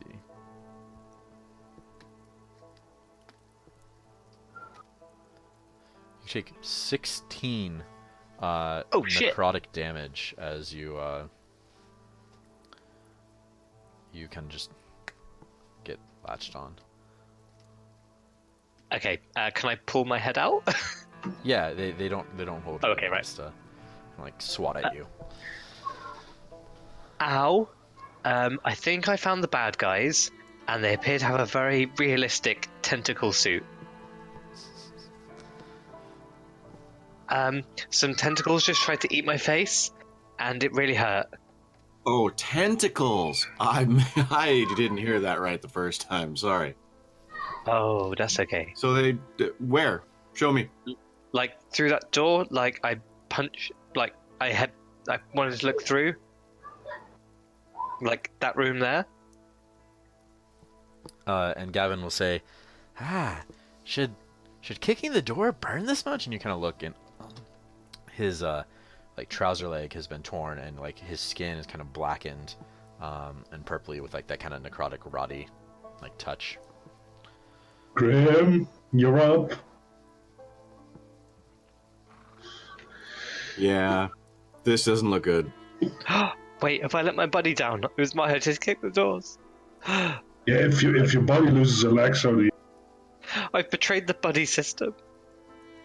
Oh, that's fine. I can just get a new leg. Just like screw on.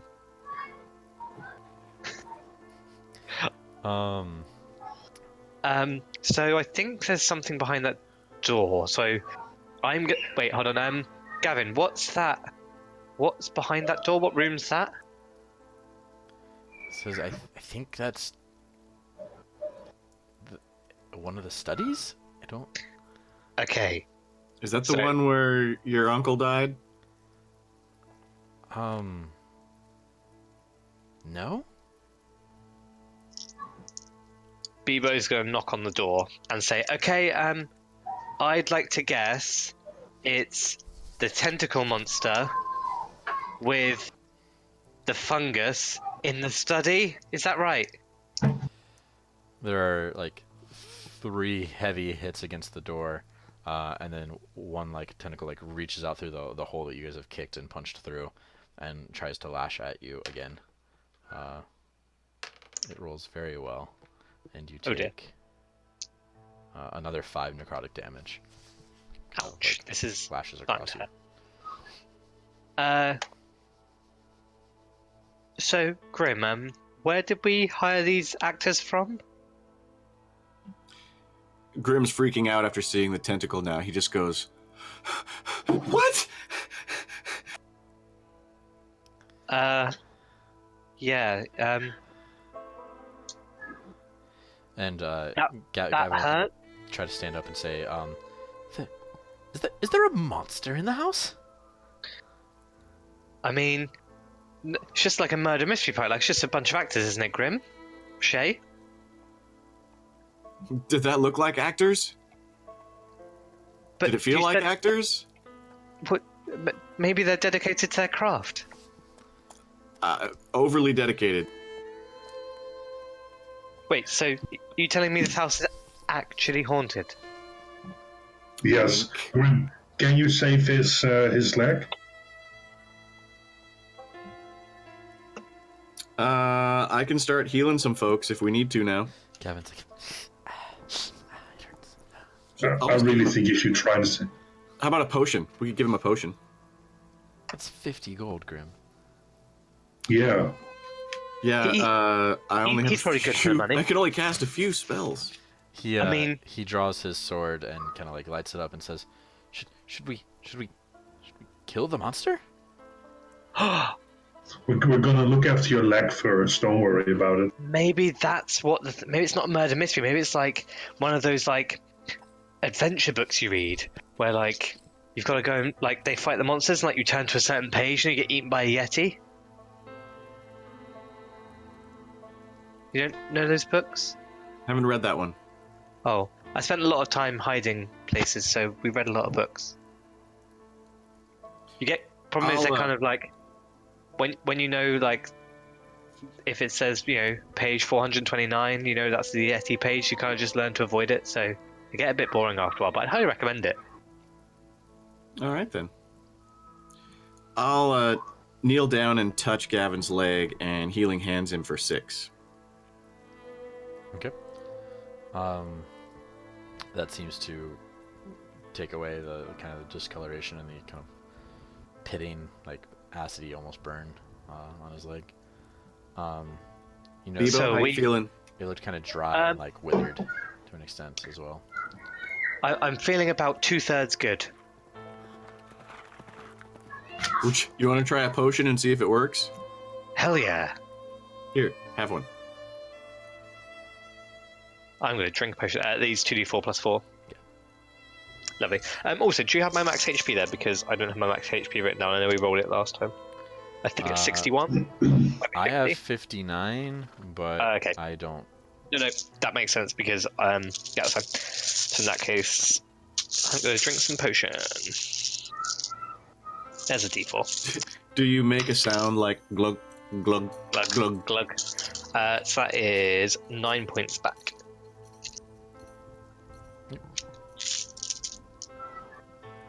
So that puts me on 50. Gavin, I'd suggest you stay back, and we'll deal with this. Are we taking this bad boy down? We're gonna take this bad boy down. Before we go in to take this bad boy down, I'm gonna cast Aid on everybody. So your hit point max and current hit points increase by 5 for 8 hours. Oh shit. Does that include Gavin? Yes. That's It- amazing. It increases. Oh wait, by nope. I can only pick 3, so it's just the 3 of us. So max hit points and Yep, you get temporary hit points. Your max goes up by 5, and your current goes up by 5, and it lasts 8 hours, or until I die. I don't think it includes temporary hit points. I think it's just your max, and you heal by the amount that it goes up. Mm. You're right. It's not a temporary. It's just It's a not temporary it's not boon. the shield. It is a temporary boon. Yeah, your max goes up by 5, and you get a bonus of 5 right now. Oh, sweet. Okay. Hey, what was it that Gavin said again? Oh, yeah. So Bieber's going to grab their glaive, smash the door down and say, "This guy owns land," and adopt a defensive posture. When you slash through the door, you see in the back corner of the wall this kind of fungal growth that's like in the light from the lantern, you can see is kind of like this honeycombed webwork of like purple fungus, and there are these like tentacle arms reaching out and like lashing out for you as you're kind of moving around. So yeah, it's your turn. Are we charging these motherfuckers? Yeah. If we don't, We have to roll initiative. Death. No, just go ahead and go. Okay. So Bebo, then Yep. Shae, Bebo's gonna take a and swing. Then they'll go again. Bieber's going to run in and take a swing at it. First attack, going to be... Oh, that's bad. That's 2 plus 7, so I'm doubting that's going to do it. For a total of 9. yeah, that hits. Oh, okay. It's a giant wall-mounted fungus. I mean, yeah, okay, fair. High dice bag, come to me. It's going to be a mighty 9 points of damage on the fungus. Okay, you like rip like half of it away, and it's just kind of like writhing at you. And then we're going to go again with my second attack. That is an 18 plus 7. That's going to be 12 points of damage. You like cut it in half, like in that area, and like some of the tentacles like fall and die. You can kind of, now that you've seen like that happen, you can tell that there's like 2 more kind of pods like that in this wall area. Ooh. And so the tentacles that were coming out of that piece have kind of like collapsed and like are just kind of writhing and jolting a little bit, but they stop moving pretty quickly. The other 2 seem to be lashing out pretty readily. Awesome. That's all I can do in one turn. So, Grim, Shae. Okay. I'll Eldritch Blast the bolt on the right.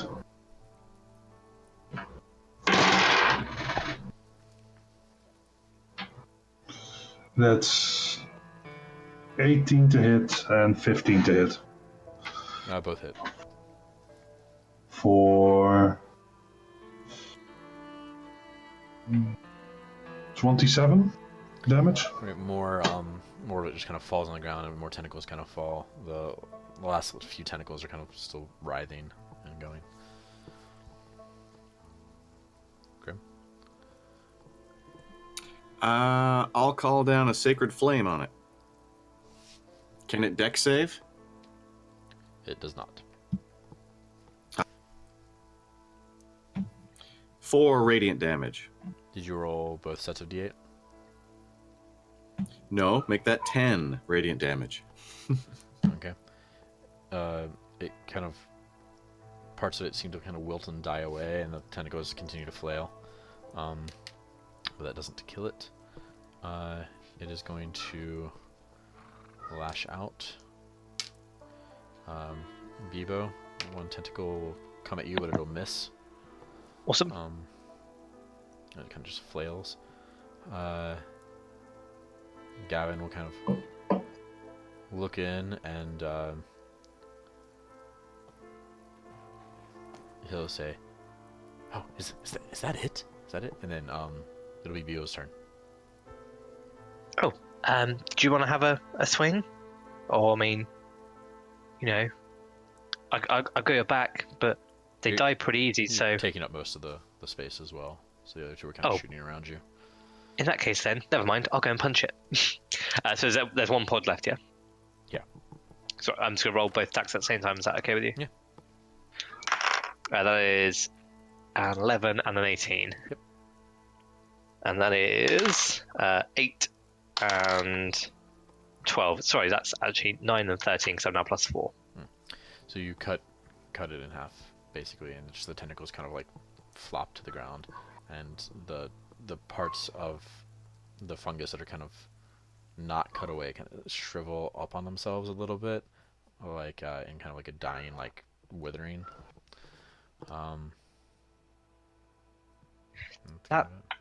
That's a nasty thing.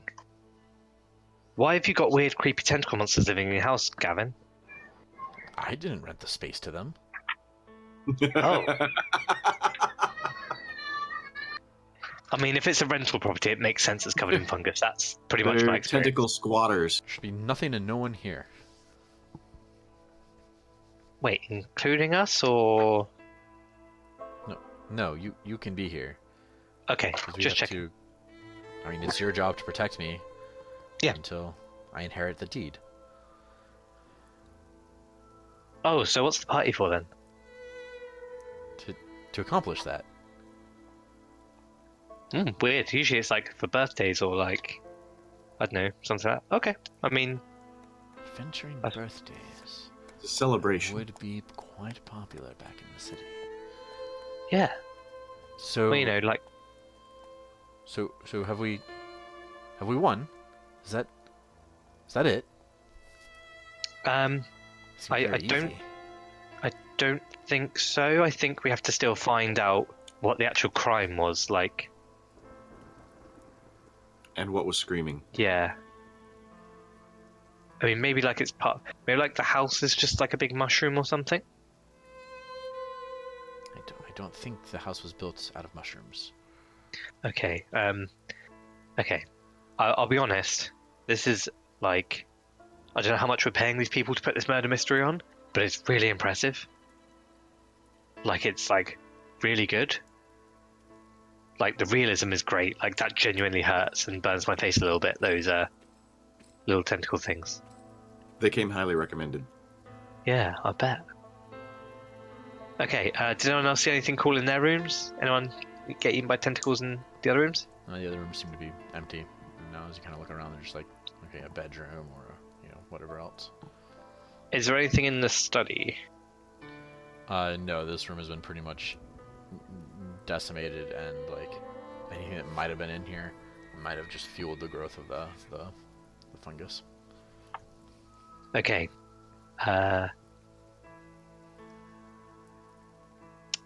Okay, I'm confused. Where do we go next? Upstairs? To the tower. Oh, okay, cool. Just avoid stairs because the house doesn't like stairs, remember? Gavin's kind of walking down the corridor, and there's the other stairs that go up, and he's like, "Wait, how will you all get up the stairs without the stairs?" Wait, what? Oh, no. I just mean just be careful, I don't know. Oh yes. I mean, Shae can fly. Oh really? Yeah, I've seen her do it a couple of times before. I'm awesome like that. Oh wow. No wonder you killed a monster so quickly. Alright. I click my heels and I fly upstairs. Oh, a magic item. I guess that's cool. Yeah, no, it's not like she like flaps her arms. Sorry, that was misleading. So you head up the stairs and kind of poke up, and it looks like this is only like half the house. So it's a very thin corridor from the stairs down the corridor, and then windows overlooking the sea, and kind of like the rest of the house below, or it would be if you could see out any of the windows. And then there are 3 doors along the left side. Now, how should we check these ones this time so no one gets tentacle grabbed on the face? Well, if we check them all at once, then only one of us will get tentacle grabbed. Or all 3 of you. Well, let's hope not. I mean, How about I could like how about- stand back from the door and hit it with my glaive. how about we just carefully open the doors? But that's not badass at all. Okay, I guess. Don't forget we have to spend still 3 nights here, so What? we'll be Why? here for a while. That's a long party.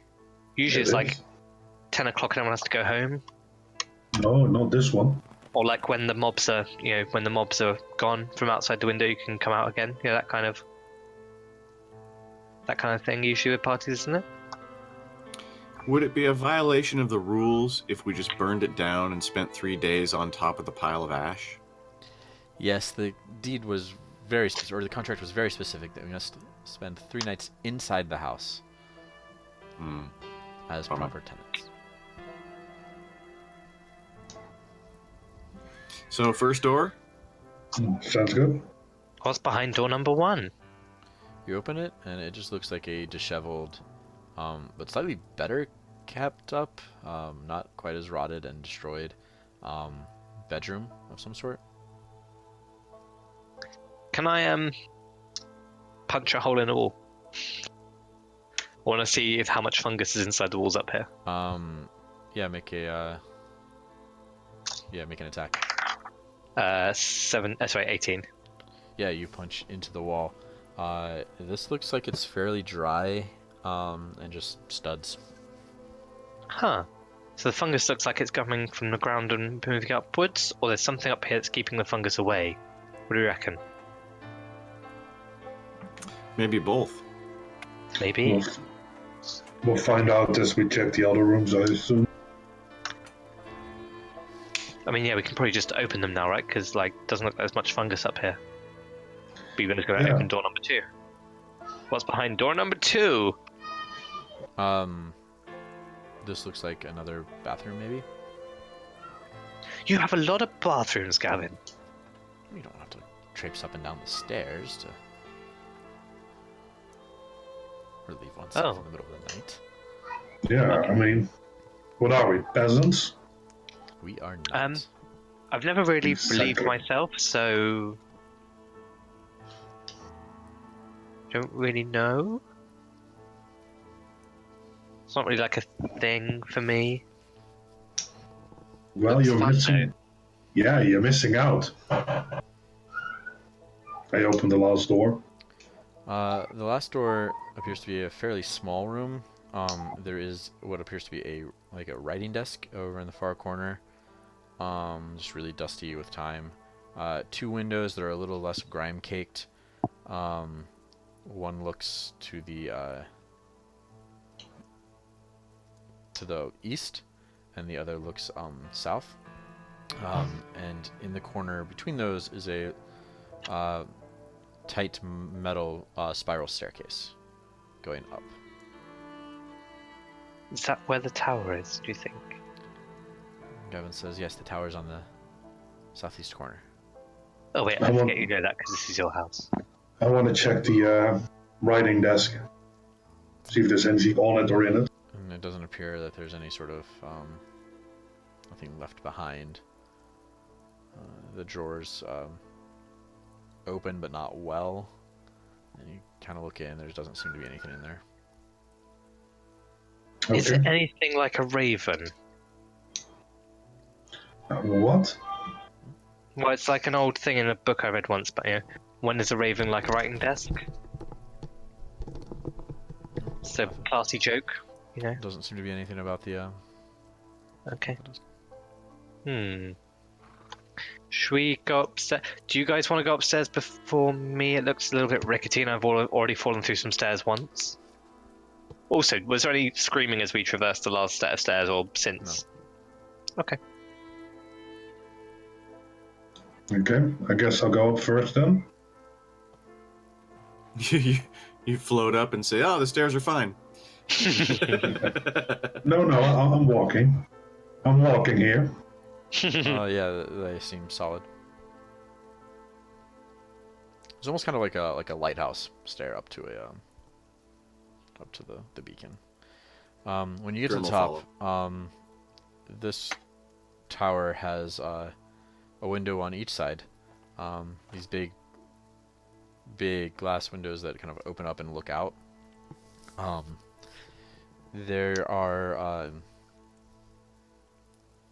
There is another desk in here, and what looks kind of like a work table with various like glass instruments and vials and that kind of thing. There's a bookcase, but there's no books on it. Doesn't seem like anything is active or was left behind, but this seems to be some sort of like almost like a lab or a study with a little bit more like maybe wizard's bent to it. At the center of the tower, kind of hanging down from the big steepled ceiling roof, is just a single chain down to a like octagonal lantern that is kind of closed and dusty and has kind of like a rosy quartz or like pink Himalayan salt like look to the glass.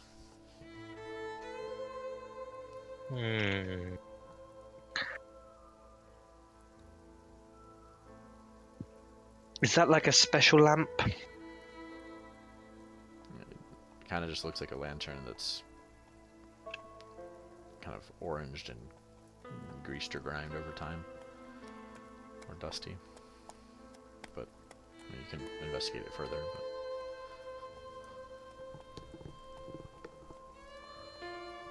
Maybe we should try to light it. I mean, yeah. Anyone got a light?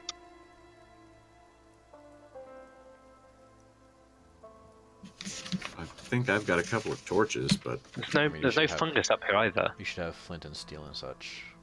I don't see any fungus, right? No. Yeah, cool. So why does the fungus not come up this high? Or is it like down low? Or is it stop it? I don't know. same with the screaming. Maybe they're related. Maybe the fungus is screaming like Shae said. It's a howling fungus. Also, just as a thing, you know how the fungus is like inside all the walls? And so can probably like go through the walls, and how we left your Gavin's friends in a locked room. Do we think that's a good idea? Well, obviously not anymore, we don't. Okay. Do we want to like check up on them? Is there anywhere we haven't been up here yet? Have we checked the desk? I haven't. I'll check the desk. Oh. The drawers are locked. Hey, Bebo, could you unlock these doors for me? I am pretty good at picking locks. I'm gonna wrench them out. Hey, give me a strength check. Right, I'm gonna try and wrench them out. That is not good. That is an 8. My dice don't like me today. You break the handle off of one. You wanted the The handle, desk- right, The desk just Graham? kind of like jerks forward a little bit. You just wanted the handle, right? You didn't want the actual drawer, yeah? Oh, I'm thinking there probably is something important in the drawer. Oh, maybe Shae can use her, like, roguey tricks to get in there and do something magic. Or rather, her secret tricks, not roguey tricks. I don't know what you want me to do here. I'm not a rogue. I'm not a thief. I don't work that way. Really? You seem dark and mysterious. I thought you could pick locks. Yeah. No, that is just my my charisma. Oh, okay. Can you... Okay. Should I try... Yeah, I'm going to try again. I'm just going to try and, like, wrench the other drawer that I haven't broken the hand on. Okay. Wait, hold on. You don't have a key, do you, Gavin? I don't. I think that would be part of the deed, perhaps. Oh, okay. Okay, I'll try and wrench it off then. That is an 11. You pull, and the entire desk just like swims forward a couple feet as you like do, and everyone kind of jump out of the way, but it doesn't budge. This is... Can you just throw the whole desk out the window and we'll pick up the pieces when we get back? But what if we can't get out the house? I thought we had to stay here for 3 days. Well, we haven't left, technically. But if we leave the house, then have we left? Could you just smash it in the room? I can try. I'm just going to try and smash it with my glaive. Okay. Fucking hell. 11. You slice easily through the desk, and as soon as you hit like the tower portion that has the drawers in it, the glaive just stops. Just goes. I think this might be magic or something. Sorry, I'm looking at giving bad news through the medium of song, just to make it a bit easier. Do I think it might be magic? Can roll Arcana, yes. Oh, good. I get a -1. 12. You're not sure. I mean, it could be protected by some sort of spell, or it could just be really well made. Hard to tell. Do you guys not have like magic that unlocks things?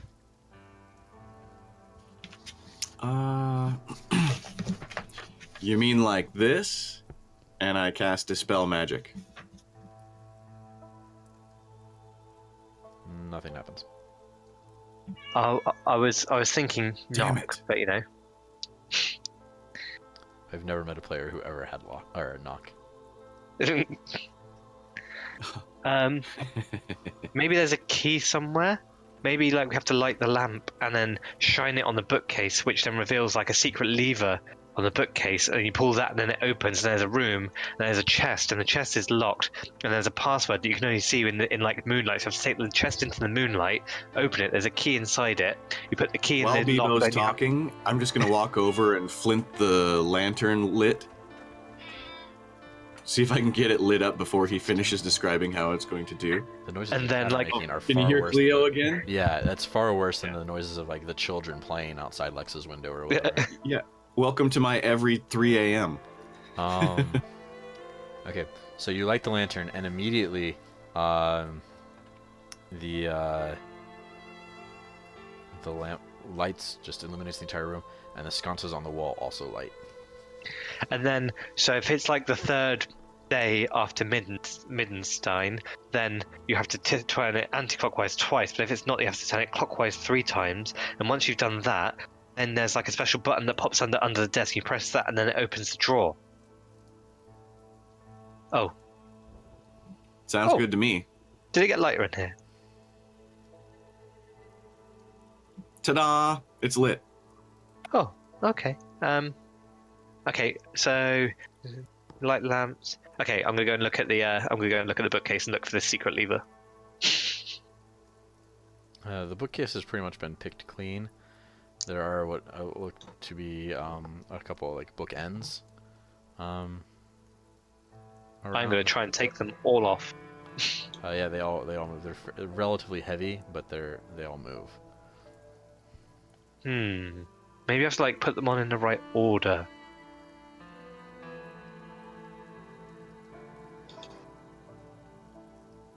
Do you think we just need to hit it harder? It's worth a shot. I was gonna try and hit it one more time. 11? Yeah, I'm gonna try and hit it one more time with my glaive. That's better. That is a 23. Okay, roll damage. That is 10 points of damage. You shatter the remains of the desk, but your blade only digs in like half an inch into the drawer portion. Can I like knock on it and see if it's like hollow or like metallic sounding, or is it just wood and it feels super strong kind of thing? Get an impression of what it's made of, basically. Well, now that you can see just the drawer because you've destroyed the rest of the desk, it's metal. It's clearly some sort of dark blackish kind of metal. Oh, that makes sense. That's why I couldn't punch it open. Okay, anyone got like destroy metal as a spell or something? Ooh! I don't. Oh, okay. Just the way you said "ooh" there, I thought you were going to say you did, and yeah. I thought I might, but I don't. Oh, okay. Can Is I there, like- just? Come. Can I just jam my sword in the and break it open? Yeah, the drawer. What sword is this? The magical sword for my pact. Demon's Tongue? Oh, that one. You can try. Okay. I'll try. Give me a dexterity check.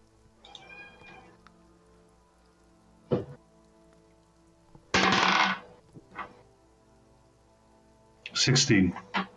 Okay, you kind of get it in there. Trying to. It just there's no give. Like you can kind of get your leverage in there a little bit, and there's just nothing to. I mean, it seems like it's a fairly thick metal, and you really can't get much more than just like the tip of the sword in. It's a pretty good seam. These are really well made drawers. This looks almost like it's some sort of multi-door, like high-end safe. Bebo knocks on it and is like, "Open sesame." It just has a very low, dull, thudding metal, like boom, boom. Melon.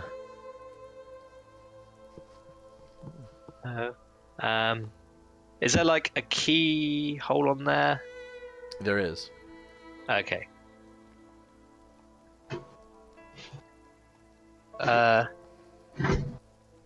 There's a room for a key. Do you think there's a key somewhere? Can I look in the shattered ruins of the drawer and desk and see if there's like a key? As you look around, you just kind of see the remnants and slivers of wood, some metal bits from the edges and whatnot, but there doesn't appear to be any sort of key. Do we have like the key to open the house, Gavin? He says, "Well, typically I leave the keys to the house with Gerald." Maybe there's a key that works for this. There's just the one key for the front door, and everything else locks from inside. That's disappointing. Okay. Also, how did all those lights go on when one light went on? Gavin will say, "Well, perhaps there's some sort of mechanism, or I mean, that's an easy enough enchantment, I suppose, that could have been purchased or worked on." So, how big is this like safe drawers thing? Maybe about I don't know, a little over a foot wide and maybe 2 feet tall. So we're saying it's carryable and for like Bebo. a foot and a half deep, maybe a little bit, maybe 2 feet deep. How Just take heavy? it with us? It's significantly heavy. It is very heavy. Okay. Can I try and pick up and like rattle it around and see if there's anything inside it?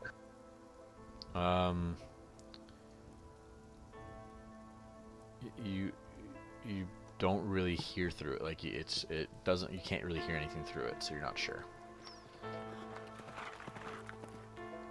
Okay. Like it's hard. It's heavy and hard to shake like significantly, and you're not really hearing anything through it.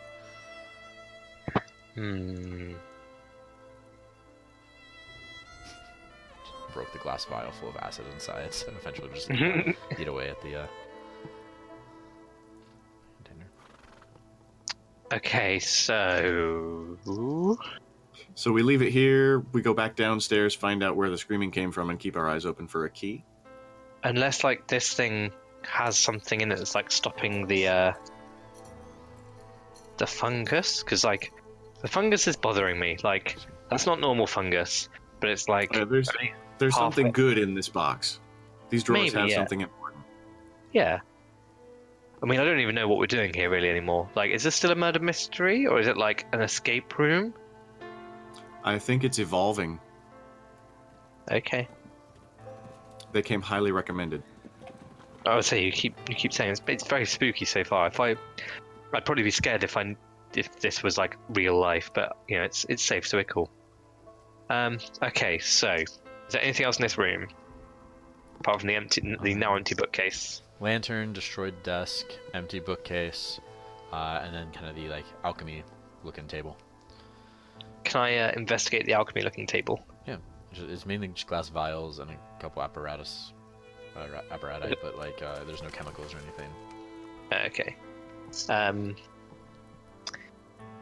Can I go around and just like knock on all the walls and see if any of them are hollow? Well, I mean they're all hollow, in the sense of they have an interior. They go straight outside. But yeah. Okay. They just seem like normal walls. I just don't want to leave this box because it seems like a cool box, you know? Well, can't you take the box back downstairs? I think it's a bit heavy even for me. I mean, you could carry it. Okay, I'm gonna carry it back downstairs. Should we go and rendezvous with Gerald et al? Okay. Sounds good. Back down to the screaming. Okay. Also, I suppose we can see if anything happens when the box goes near the fungus. Like, if it's the box stopping the fungus, or whether it's just the fungus isn't growing this high. Or if any of our friends have been turned into fungus. Or that, yeah, I mean, I hope not. It would take some good makeup. So as you proceed down, when you get to the stairs going from the second to the first floor, that shrieking starts again as you go. And Bebo, as you kind of going down the steps, slowly waddling with the giant case, you can feel like the stairs creaking below you and kind of bending a little bit. Then I need you to make a dexterity saving throw. Oh shit. I'm not very good at them. Actually, that's not bad. That is 16 plus 1, 17. You are able to stop yourself from going through the stairs when a portion of them gives out under the weight of you in the box. At which point in time, the box tumbles down another stair or two and crashes down through the stairs. Oops. Your kind of lower legs are dangling through a hole, but you've kind of propped yourself up a little bit. And then, like a second later, you feel something smack against your leg from inside the stairs, and you take another 2 points of necrotic damage. There's tentacles in the stairs. I'm gonna try and The grab shrieking myself is and like. louder now that the stairs are open. Excuse me. Ooh. Stretch. And we are going to pause here. Okie dokie. Alright. So Bebo is half in the stairs. The safe has crashed down through the stairs into some sort of hollow area beneath the stairs. Gavin is kind of looking from behind the group. The screaming is constant now. Bebo, drop down. Okay. Because there's no way we're gonna pick Bebo up. No. Bebo's dropped down.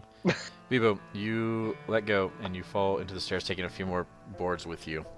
And Yep. you drop into what appears to be a chamber deeper than the first floor. So like kind of a big open area, and you land about actually about 20 or so feet down from the stairs, and you take 5 damage as you kind of crash down.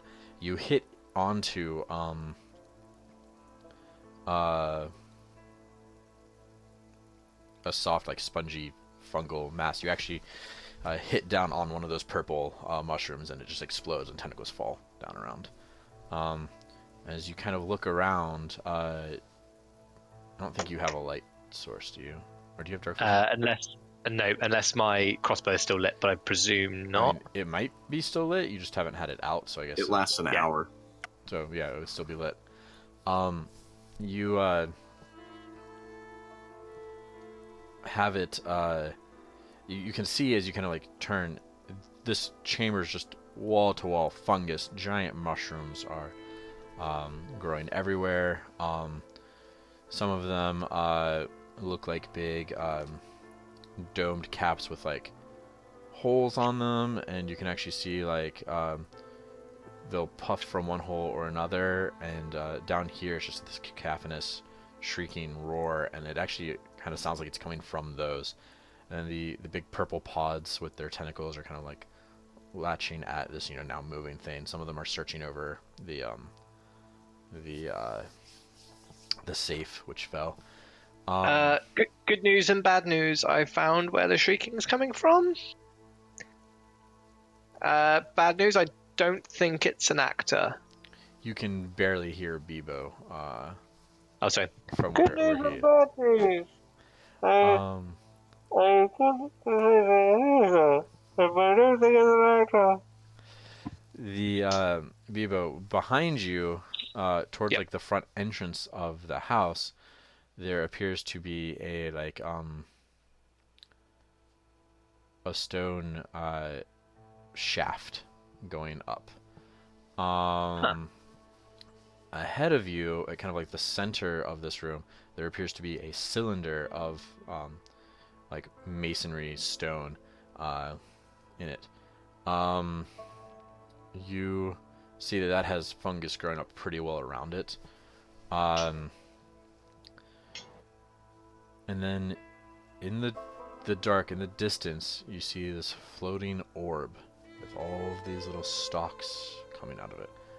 And as it kind of catches the light, you see Sounds this pretty. big central eye staring at you as this floats over the... Oh, Okay. I'm going to roll a nature check to see if I know what that is. Because I feel like Bebo's probably read about them, but has never encountered one. That is a 17 on nature. Yeah, you think it's a giant floating gas spore. Okay. Which is great because it's not a beholder, and which is terrible because it's a giant floating gas spore.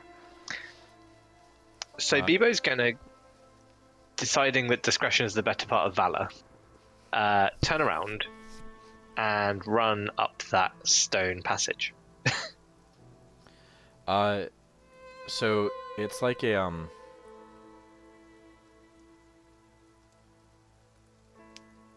it's not so much a passage Okay. as it is a like 8 foot wide, 8 feet deep stone shaft, just square like Okay. like an elevator shaft, as it were. Okay. Going up or down? Yes. Okay. No, so no, there's up, like. up from you. Sorry. Okay. Okay. So basically, somewhere there's. It looks like it would come up under under from where you fell through.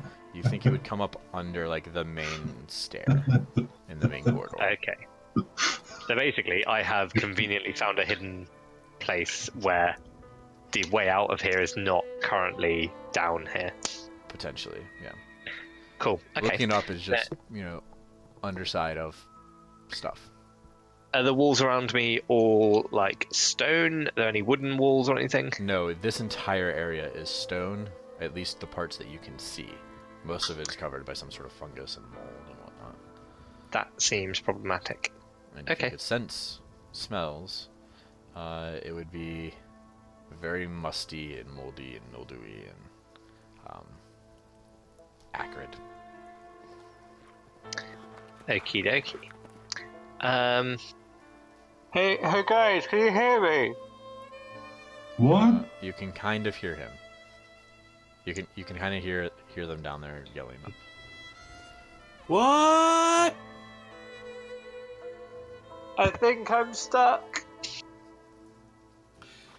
He's probably dead. Yeah. Oh well. This big pillar. What's it look like, apart from covered in fungus? Just a big stone cylinder, essentially. And then the fungus is kind of reaching up. It's probably about 18 feet tall or so. So it doesn't reach the floor above. But yeah, it just looks like some sort of big plinth, maybe. And the fungus reaches up to about maybe close to the top. It doesn't quite reach the top third of the tower. Okay, is there anything, can I see anything on top of it? Or anything decorating the sides of it where there's not fungus? Mm-mm. Okay. So, big chamber, lift which I can't use, big hole above me, higher than I can jump, and a big stone cylinder with a big gas blob coming at me. Mhm. Fair. Okay. What an interesting predicament. I wonder what Shae and Grim are up to while I think of how to deal with this situation. You need to roll initiative. Oh shit. That is not a good initiative either. That is a 6. Should we go down there? Everyone should roll initiative, actually. We probably should, even though I'm not sure how. You can fly. Don't jump down. Well, if I grab you and I activate my boats, would we then float? Slower. Yeah?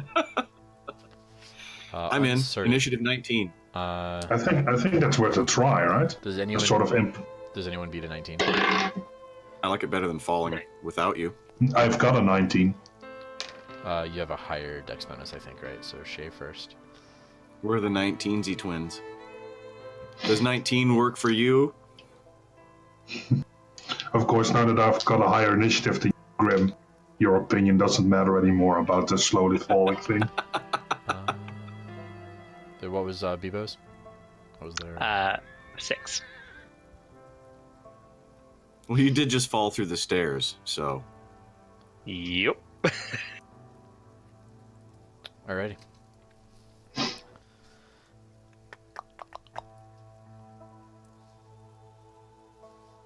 Okay. Shae.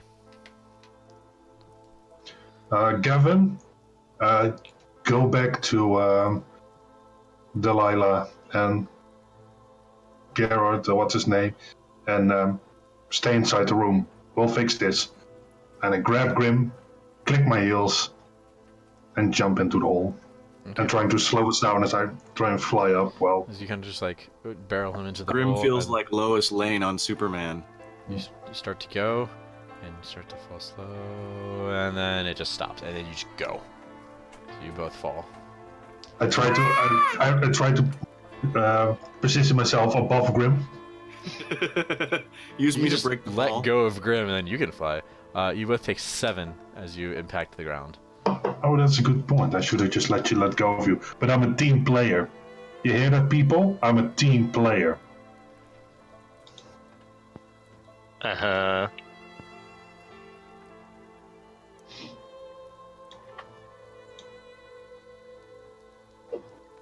Ow! Okay, you're both prone at the bottom of the, in this giant room full of fungus.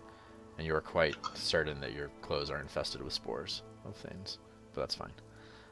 Doesn't like the plants on the floor break or fall? Yeah, that's why you only took 7 damage. 7. Doesn't Grim break my fall? No, because he's awful sharp and pointy. With Yeah, all I'm wearing that chainmail. armor. You need to work out less and eat more. I'm a bit more Bunch of company spongy. squishy. fat friars. Yeah. Alright. It is now Gavin's turn. He kind of looks down in the hole. He unsheathes his sword, it lights, and then he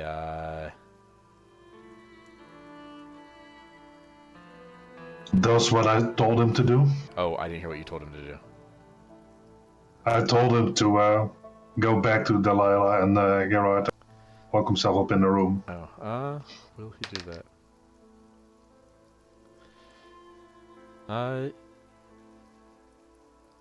He'll say, "Are you sure you don't need me?" I got my face buried in yeah. He's a smart man. He's a man who wants to survive so he can inherit a house. Yeah. If something happens to him, then sure, we get his stuff, but we don't get paid. Okay, so you see the light kind of disappear as he goes. Well, We'll shank him actually, afterwards. he needs to see if he can jump across the stairs. Oh no. Oh no. He starts to fall. It's not so athletic. Does he have the? And nope, he doesn't have time to get anything out, and so you just see the sword blade go as he just falls and just like. The buddy system's failing. Right on top of us, Grim. No, he's a little way away from you. He like Oh. lands like next to you, and so it's even like worse because you're like both like lying there, and then you just see a body go. He takes an amount of damage. Is he still moving? Yeah, Or is he unconscious? and groaning. Is he unconscious? That would be great if he's No, unconscious. he's not unconscious. We can take his stuff and tell him the plans to get. And melted it all. Yeah. All right. It is Bebo's turn. Oh, Grim. What's your initiative? I just took your turns away for falling down the hole. I guess it's Grim's turn. We fell. No, Grim, you can use half your movement to stand up and then all that. Okay, I'll just stand up and look around and assess. Do I see the big giant ugly spores also? Yeah, you actually see that there are a couple floating down here. Do I know what they are? Nature check? Yeah. Assess. I rolled a 2 and I get a -1. Holy fuck, this place is infested by beholders. How far away are they? Moved. Everyone. Closest one is like 15 feet. There's another one that's like 20 feet away over here. So I and could- there's like a I could move 10 feet away from my friends to engage one. yes.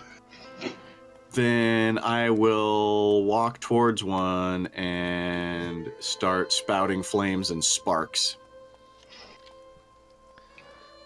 Okay. Let's see. But then I can't attack because that's my action.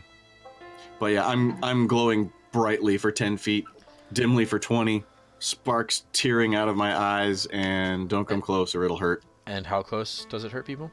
10 feet. Okay, so you.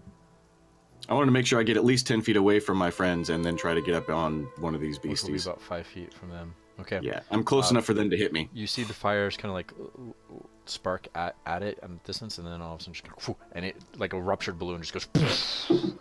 Yes! And every creature within 20 feet, which is all of you, needs to make a Constitution saving throw. Oh, I can do them. If you are immune to poison, I'm immune to poison. then you're fine. Okay. Grim only got a 9. Maggie, I need you to move, buddy. Come on. I know that there's all these cards for you to lie on, and that's cool. And very comfy. But okay. For just a moment, Grim imagines that he'll be bestowed a cool battle name like Spore's Bane, but then he coughs and realizes he's infected. Mummy's rolled. Fun fact, only you are affected, Grim. Woo!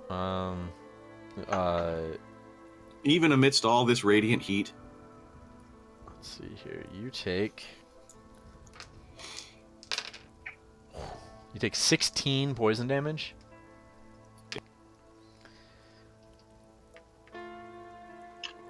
And am I poisoned? No. You are fucked, but that's neither here nor there.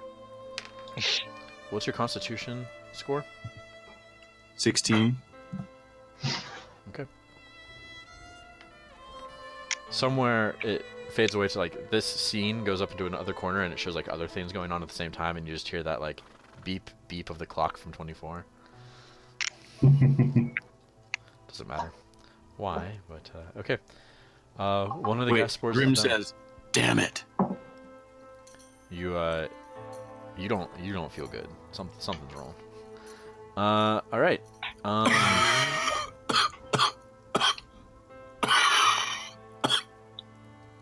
Yeah, you I can't gotta work take out better that's care. not very in character. Gotta take better care of your lungs, there, buddy.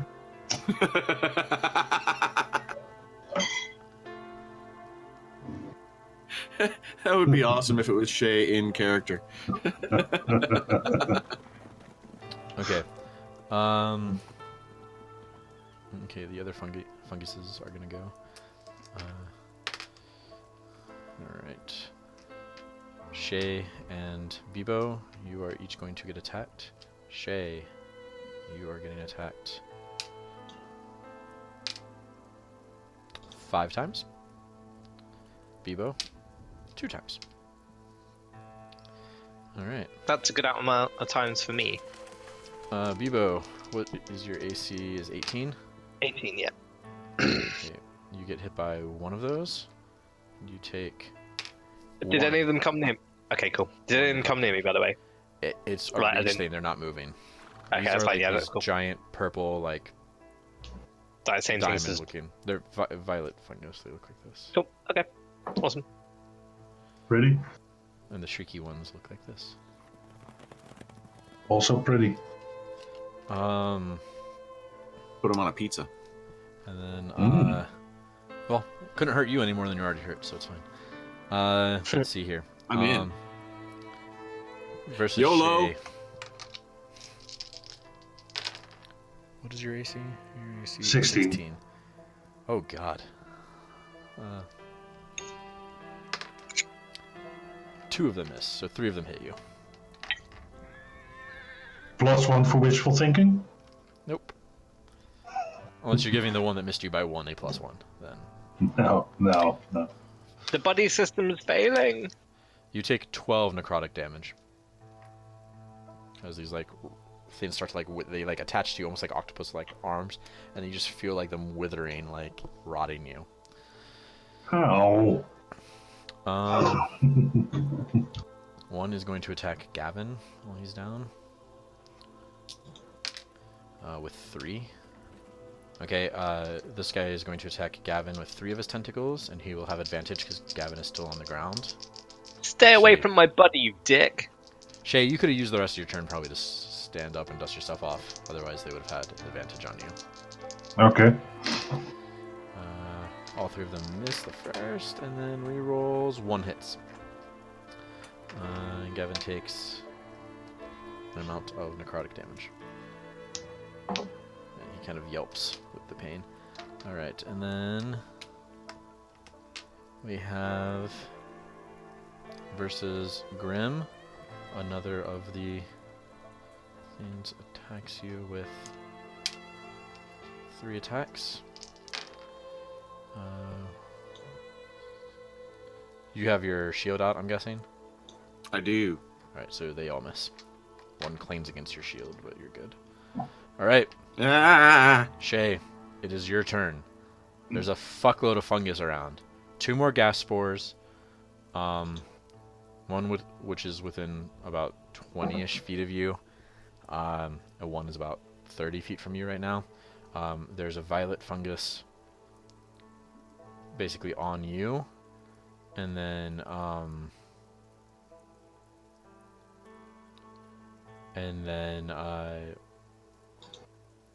there's about 3 or 4 violet funguses within 10 feet of you, and those are what are attacking you now.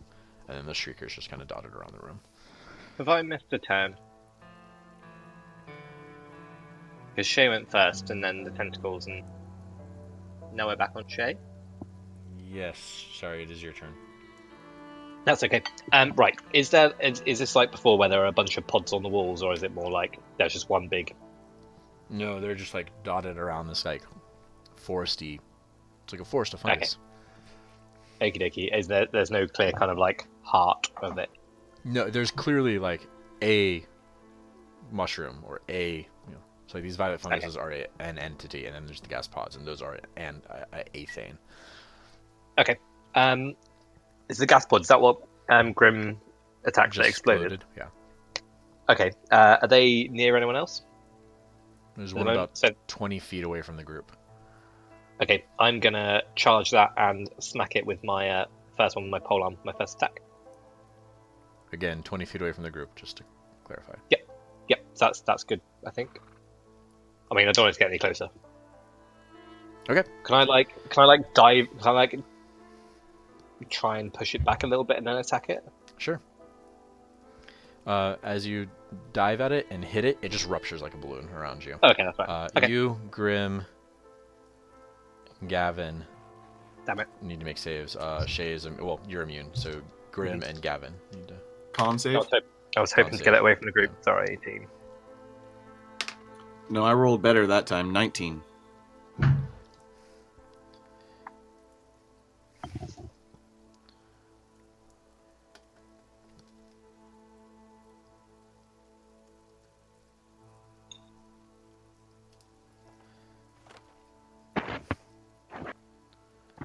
you're fine, Grim.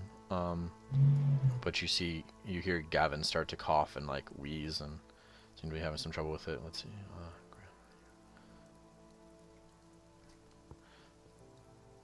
Okay.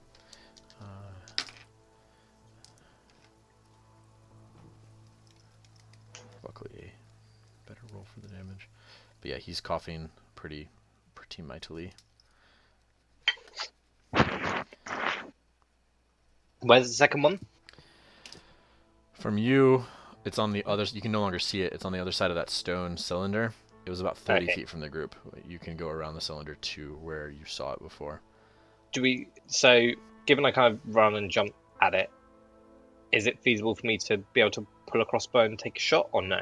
You can't see it, but if you were to, if moving like your last 10 or whatever feet allowed you to see it, then yes, you could take a shot at it.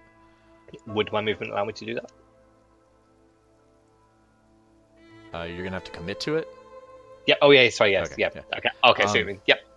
I'll try and get an angle on it and to the shoot edge. it if I can. It has cover. It has significant cover. Okay. But you can take a shot. Okay. Cool. That's okay. I can deal with that. That is 19 plus. Oh, it's Dex, isn't it? So that's 19 plus AC 4. So... with like almost full cover is still only 10. So. Oh, okay. You're good. The bolt rips through it. It explodes. You are immune to poison, so you're good. There are more violet funguses back here, though. That's okay. Those things can stop exploding, my friends. I've got a buddy system to uphold. Hey, stop it, Maggie. Shae, now it is your turn. Okay, what's around me? Within 10 feet, there are 4 violet funguses. Maybe about 20 feet away, there's another one.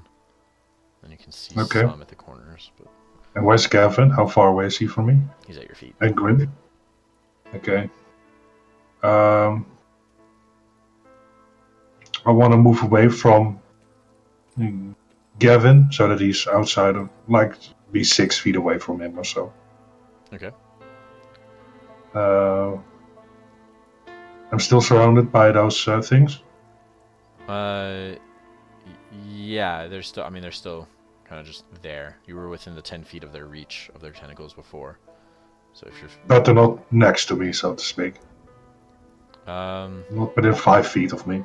No, if you were to move in such a way to keep from being within 5 feet of them, if that's your goal. No, I don't mind being within 5 feet of them. Then I want to be outside of 5 feet of Gavin. You're good then. Yeah. Okay. Then I'll use Sword Burst. Okay. Dexterity saving throws from them? Yes. They can't. They have a -5 dexterity, so just do your damage. Okay.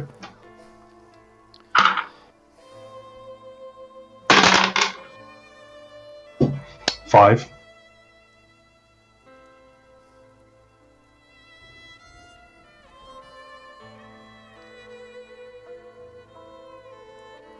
One second.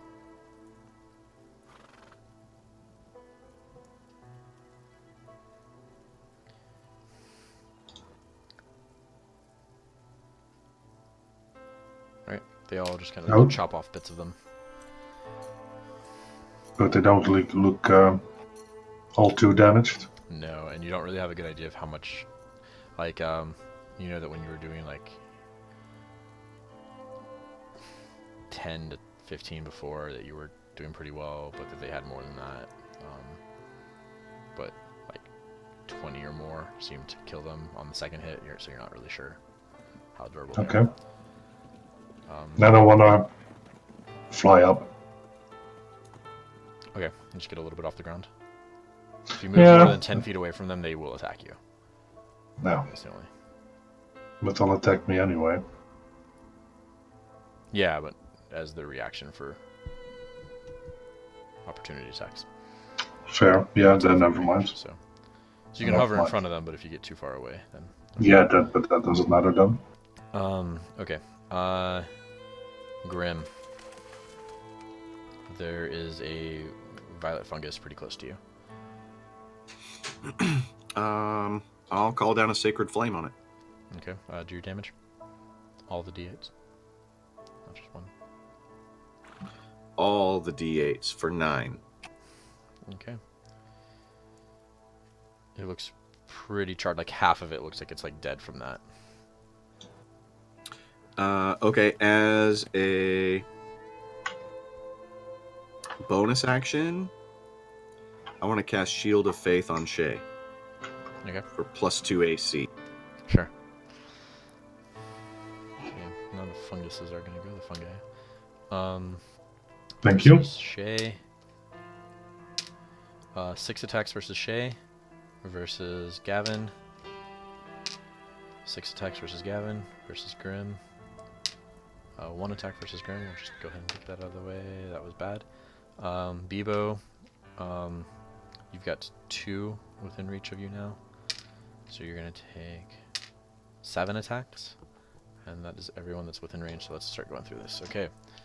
Just help me remember your number. Versus Gavin, who... Oh, Gavin should be going. Gavin stood up at least, so they won't have advantage, but 2 of them hit him there, and then the last 2 attacks. No, so he takes 2 hits for a lot of damage. Gavin is looking pretty rough. He's kind of like teetering and like coughing pretty hard. And he's like swiping at the tentacles as they come near him. Shae. 2 the first set hit. 3 will hit you. You take 20 points of necrotic damage from the 3 that hit you. Grim, I said 1, we already did that, and then Bebo had 7. Bebo's AC is 18, so 1. And then the last 3. 1. You take 4 necrotic damage. Alright, now Gavin's turn. He will kind of choke and look around. He's going to reach in his pocket and take a couple things out, and he takes out what looks like a kind of like what your healing potions look like. They're, you know, like little like test tube vials. This looks a little bit more substantial, a little bit more like a... I believe in you, buddy. And he takes that and heals up a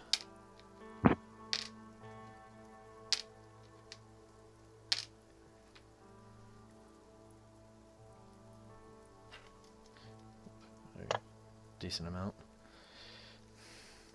He still looks pretty bloodied and messed up, but he's doing a little bit better now. And then he's going to take the other thing that was in his pocket out, and it looks like a little like a metal dragon with its little like mouth open. Pause. And he kind of yanks back on the back tail of it, and it like almost like a party popper. It like pops on the side. You like something inside of it, like glass breaks inside some sort of metal chamber, and you hear like a fizzing sound, and then a cone of fire just bursts out at the violet funguses in front of you. And that is burning hands that can't get away. Shae, you are just out of it, but it's like scorching like at your feet. They take a I pull my toes in a little bit, curl them up. damage. That kills all 4 of those. They just burn away, as does like the wide swath of whatever else. So now there's just like burning, like withering fungus and little fire spots everywhere. Well, I loosened them up. That is in fact true. It is now Bebo's turn. Okay, how many There are 2 fungi can... pods on you. 1 in the corner behind you and 1 in the corner ahead of you, but they are out of reach. Okay, I'm going to go and hit the 2 I'm going up against. So I'm going to put my bonus action for Samurai. Okay. Get a bit of HP back. Well, sort of. So first attack against the first one. Mhm. That's a natural 20. All right. Roll your dice twice. So it's 10, 3 plus 4, so that's 17 on the first one. Okay. One tentacle is still writhing out the top of it at you. Okay, then I guess I'll go same on that one again. Oh dear, that's it's a 12 to hit still. You just chop it away. Okay, cool. I will leave it at that. Okay. Bebo is Shae.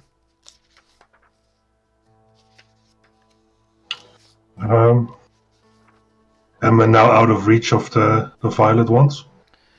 Yeah, the 4 that were near you are dead. So there's one kind of near Grim. There's one in the far back corner on the left, one in the far back corner on the right. And then you can't see Bebo because he's on the other side of that big stone cylinder. And other than that, there are no obvious threats. There's none of the violet funguses with the tentacles, and you don't see any gas spores. You just see the big other mushrooms that are they're doing the shrieking.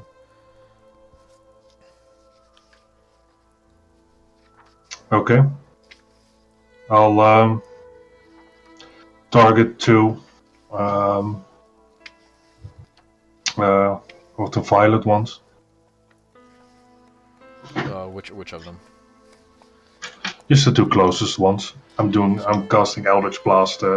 One beam one at on each one. Grim. Yeah. Is the closest, and then the one in the corner would be the next closest, I guess. Okay.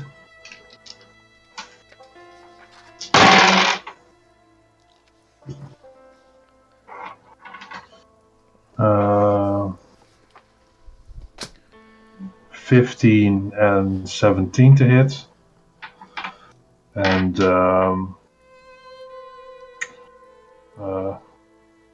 plus 4. Yes. So that is 6. And Versus the one on Grim. yeah, and the other one is 7 plus 4 is 11. Math.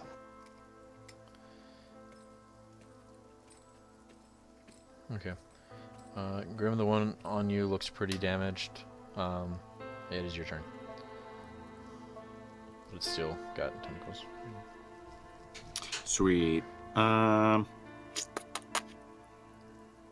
just gonna pull out my Morning Star and smack upon it. Okay. So you run up to it and hit it. It's a dirty 20. Mm-hmm. And I'm gonna go ahead and give it an extra 6 radiant on top of the D8. Okay. Which is going to be 5 piercing and 6 radiant. And then it'll take another 3 radiant at the start of its turn. Yeah, that 3 radiant. You actually had very little health to take off of it, so you super overkilled it. Sweet. That's what I like to do. That's the rest of your turn. If you have anything else. Ooh, well, I could bonus action something. Mm-hmm. And you have another 5 feet of movement. Or I'm sorry, you've only used 5 feet of movement, so you have. Well, I don't want to move any closer to anybody. At least not yet. How about a mass healing word for all my friends to get a quick 7 points back? What's the range on that? you. 60 feet. Yeah, okay. So everyone gets 7 HP back. Can we just point out, if this is like the big boss, Bebo's really good at accidentally tripping these things. It's like the temple all over again. Let's see. It is. Now You just stumbled upon it. Turn. I mean, there's sort of stumbled into it. one on Bebo. Quite literally. Attack you 4 times. Ow.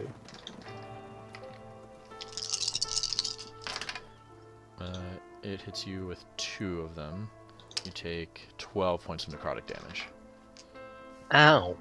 The ones in the corner sorry. can't hit anyone. Back down to 49. So, Bebo, you got 1 more that can reach you and attack you. Okay, I'm gonna go for it.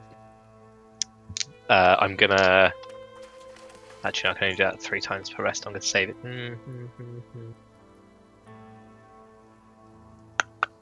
Yeah, I'm just going to go another swing at it. I'll swing at it twice. That is a natural 1, so I'm merging up the misses, and a 21. Okay, yeah, the 21 hits, obviously. Lovely. Oh dear, that's 14 damage. Not enough to kill it, but it's a lot. Oh. Should I action surge? Yeah, I'll action surge and finish it off. Okay. Attack as for another attack. That's a 14. They have AC And effect. then, okay, 11 damage. Dead. Is there anything within my range? Bear in mind I have reach that I can No. go at. They're in the corner, so they're like 20 feet away from you right now. Okay, in that case then, can I just run over to, who's used remainder of my movement, to run over to my buddy and back him up? Okay. You are mostly out of combat right now, just because the two that are still like threats are in the corner and out of reach, so Shae could pretty easily just pop off shots at them. Grim, presumably you're gonna end your little burning thing, although you do see it's kind of scorching the ground. The living funguses around are dying from it. I might walk around the chamber a little bit and just sweep the fungus with the heat before I kill it off. Just give it a good holy cleanse. Just like a Roomba. Yeah, you kind of do that. Valeria Roomba. The safe is a couple feet away from kind of where the group started. Shae, you can finish off the ones in the corners easily enough. Did the safe survive the fall? It did. Lame. In fact, dented or chipped the ground where it hit. Chipped away the stone. So it's just you guys in this room full of kind of like random fungus, the 2 dead violet funguses and all that, and then the Screaming ones. yeah. Yeah, how's the screaming The going? screaming is still happening unless you kill the screaming fungus. So is the screaming coming from the ones around that big central pillar? There are a few there. They're just kind of also dotted around the room. So Grim has killed a couple of them. Okay. Just by spending a couple, seconds near them or whatever. Can Bebo go and just hit them with glaives? And just destroy stop them them. eventually. Yeah. They have health and all that, but they don't have an attack or anything. Okay. So eventually it just kind of ends. So we're assuming all the fungus are dead at this point. Essentially, yeah. So you're just Okay. kind of down in this pit. Okay. Hey, Gavin, buddy, how you doing? You good? He kind of coughs and says, "I'm a little bruised. Oh, God, does it always hurt like this?" Oh, yeah. This is the weirdest party I've ever been to. I'll be honest with you. But yeah. And then I'm he gonna starts throw a coughing cure bit. wounds. I'm gonna throw a cure wounds at Gavin and at Bebo. Okay. Oh. So that's going to be Gavin gets 12. Bebo gets 9. Okay. Gavin Thank is you. barely scratched now. Same with Bebo. Okay. The So we still have that big pillar. yeah, there's the big stone kind of pillar in the center. Can we can Bebo start scraping some of the fungus away and seeing if there's anything underneath it? Sure. Or hey Gavin, buddy, do you have any idea what this place is? He says, "No, I don't know what this is." So there's Supposed to be a hidden basement of sorts. a shaft there. Do you have any idea where that might come out? Let's see. He got kind of turned around, so he says, "No, I don't really know where we are anymore." Okay, so we need to get out of here. And Grim, you notice you're still kind of wheezing and coughing, and you have kind of a burning in your chest. I mean, I still don't if you feel guys- so good, guys. If you guys want to get out of here, poison doesn't really bother me anyway.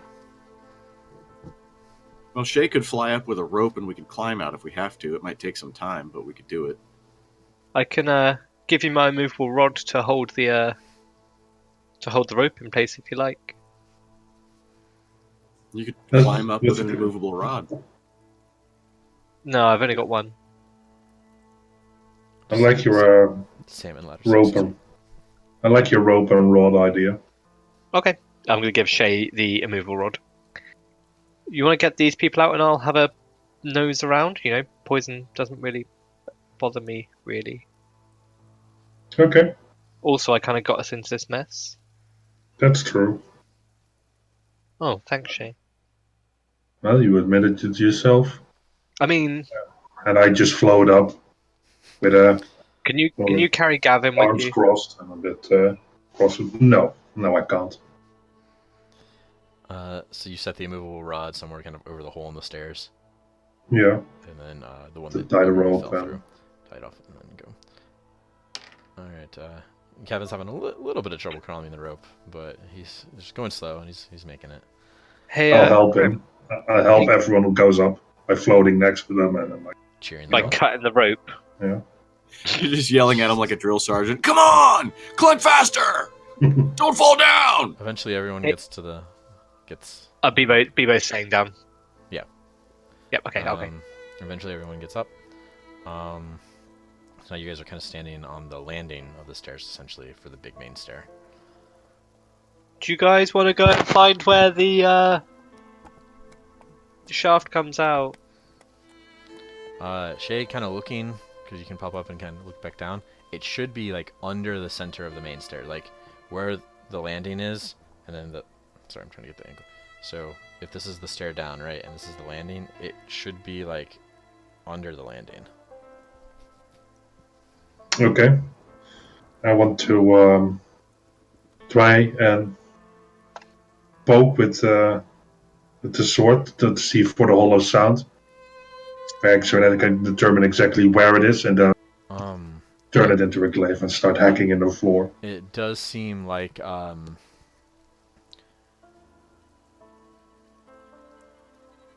you kind of hit at the wood, and it sounds like wood, but it does sound like there's some sort of structure behind it. It doesn't sound like just like nice and hollow or like cheap wood or anything. As you kind of like bash at it a little bit, you kind of look, and there's a stone below the wood, like a little gap. But You go back. It looks like a dead end up here. I think it's some kind of like moving platform. What kind of madness is that? Moving I know. platforms. This is Mario. Who's Mario? It's my Italian cousin. Oh, okay. Is he an adventurer too? deals a lot with fungus actually. He's a No, plumber. he's, yeah. What kind of trousers does he wear? Green ones. Denim. Thank you.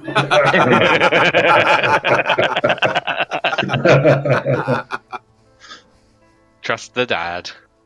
That was a better joke than I would make. Kids. Oh, sorry. I thought Bobby said that. Excuse me. Oh, You Americans all sound the same to me. that's fair. The accent. I'll just fly Hey, down Marty, can we get some Yeah. waffles?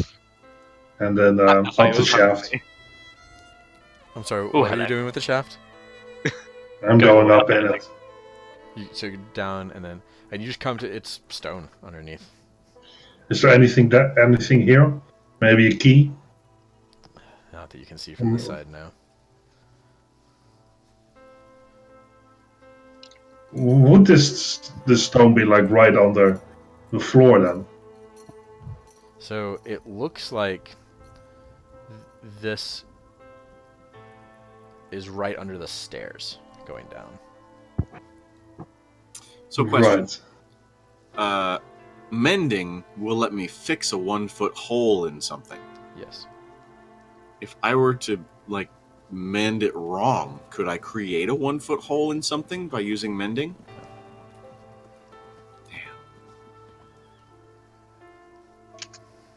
But I've got a pretty good feeling for the height of this room and the floor, right? Above. Yeah. Is there? I've And been going as up far and as down you- so many times. Yeah, as far as you can tell, the top of the elevator shaft or whatever, right, is basically the landing, and the stairs going down would be part of that. Okay. So this really is just a dead end. At least from here, yeah. Yeah.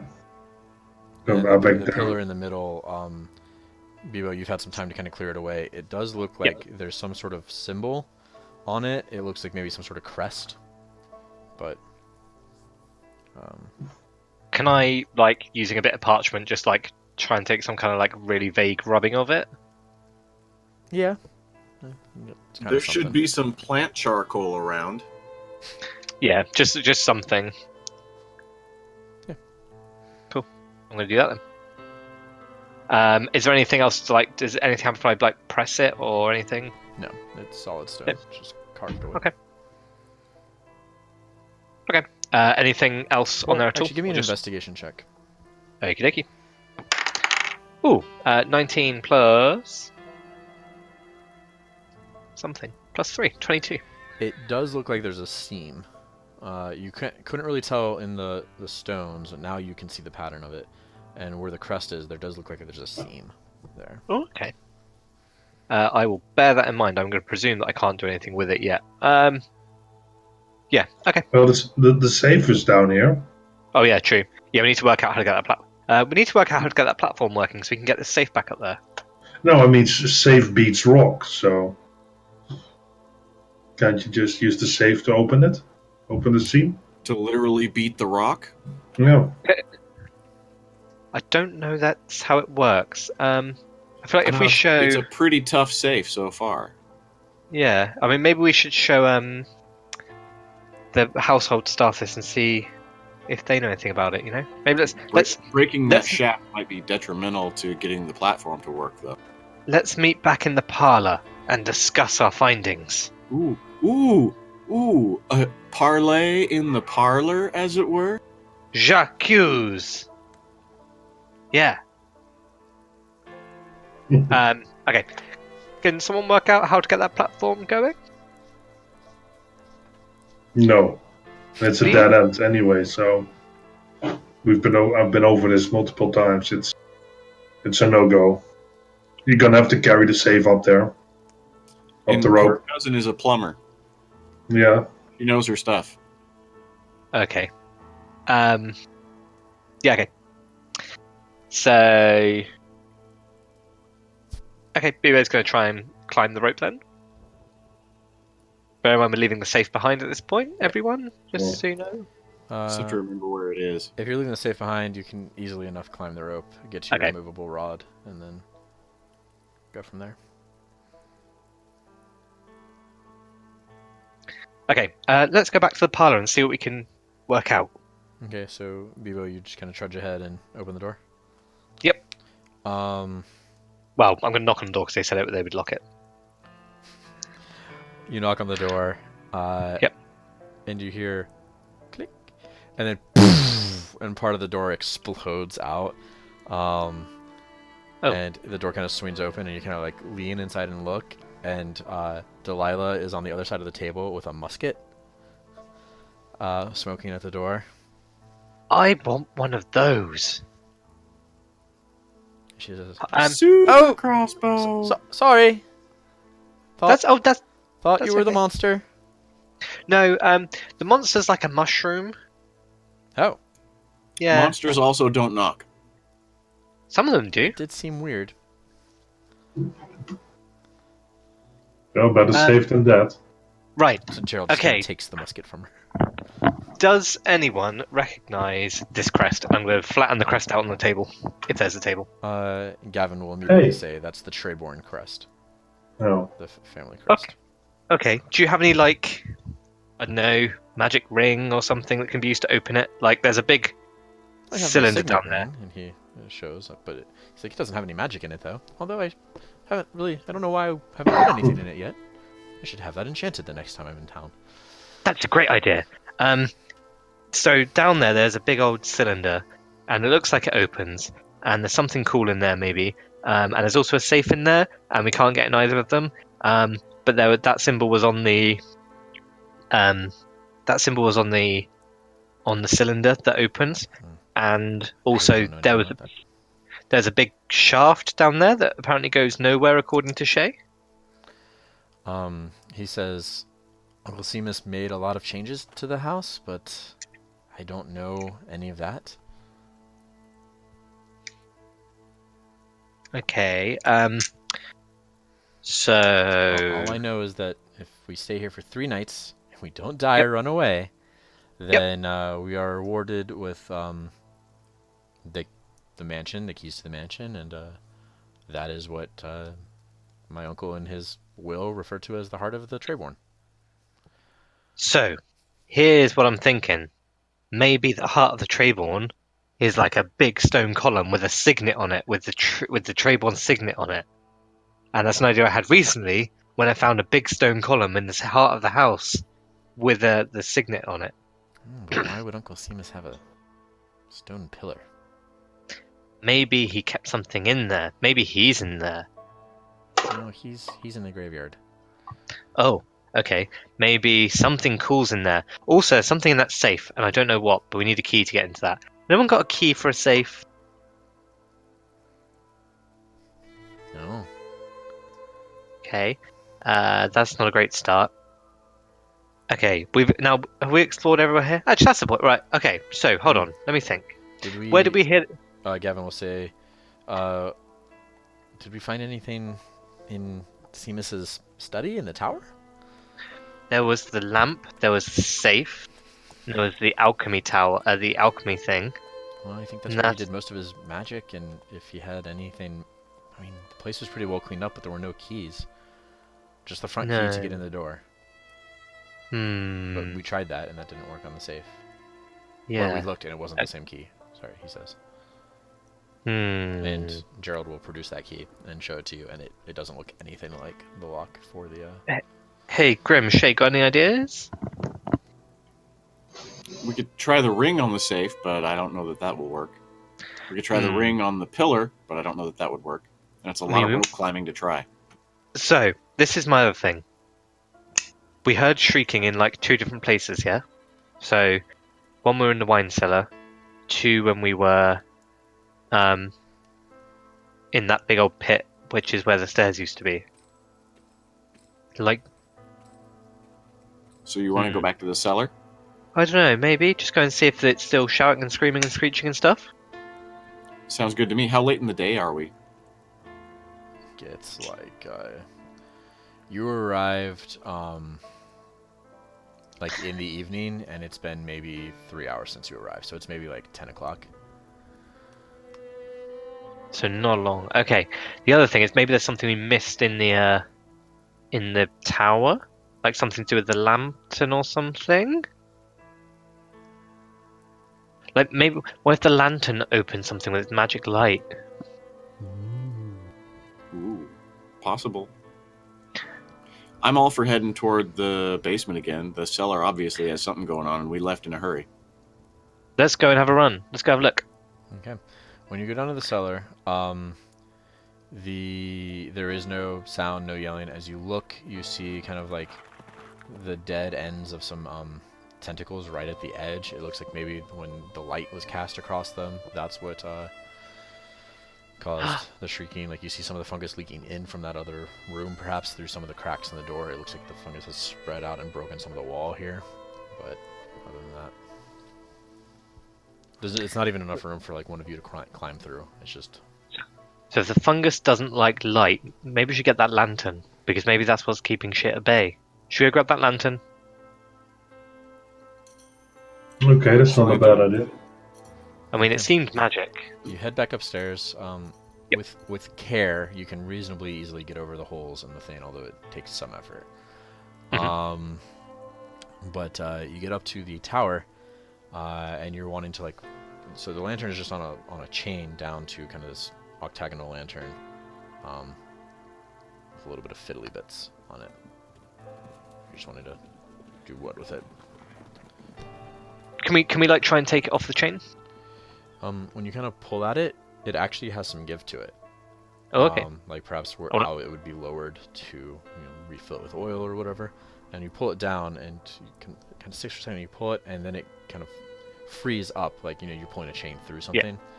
Yeah. And you hear some like click mechanisms, and then you hear a deep downstairs. The chain doesn't, Maybe that's the the stone thing platform. doesn't unlock, but now you've pulled it down to like head level from up here down to here. Okay. Should we go and check and see if that's that stone thing? Seems logical.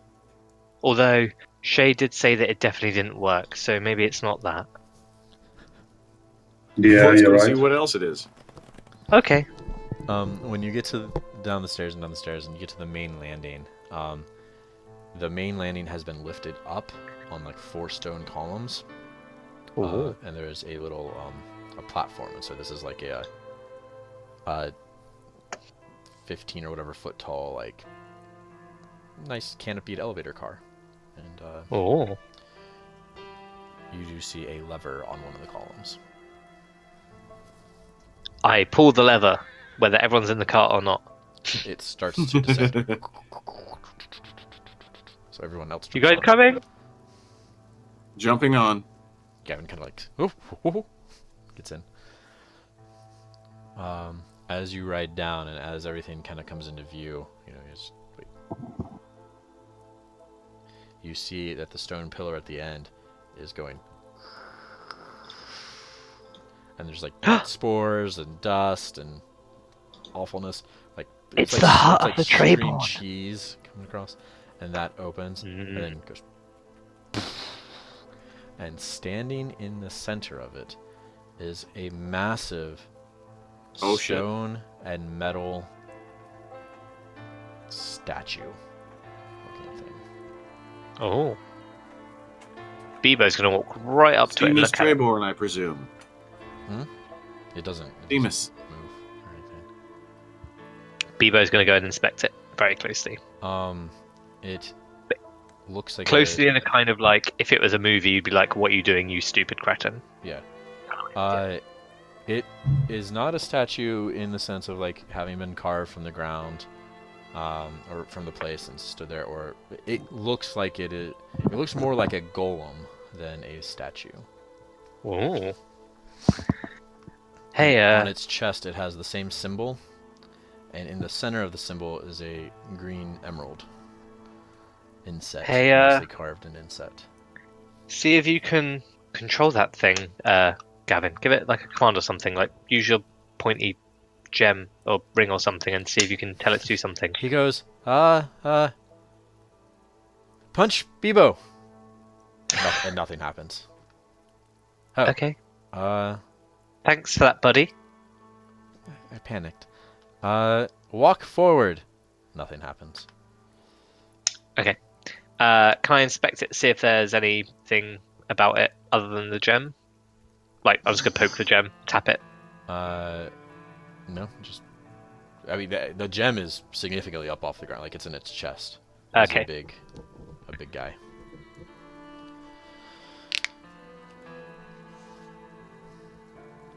Okay, so there's a golem here, which is kind of cool, I guess. Kind of derivative. But I mean, maybe we can get it to, like, protect us or some shit for the next couple of days, maybe? Okay. No, Wonder that what's we in that can't safe. get. Maybe there's something to control the golem in the safe. That would make sense. Can we relook at that safe again, please? Just see if there's anything. So it's just a safe with a key lock? Yeah. Okay. What have we missed? I mean, maybe we've missed nothing. Maybe we just have to wait. Is there a key near the golem? No, there's nothing inside his tube. It's just the golem-looking thing. I mean, it effectively looks like this. Oh, that's cool. That's very nice. We like that. Okay, so your uncle was weird and had a golem. And he'll say, "Oh, so Bebo, do you think we just have to wait for the 3 nights? Is that what you're saying?" Maybe. Maybe. There's no fungus here that's going to start screaming. I say, yeah, So at least maybe- nothing will kill us now. Yeah, retreat to the blanket fort?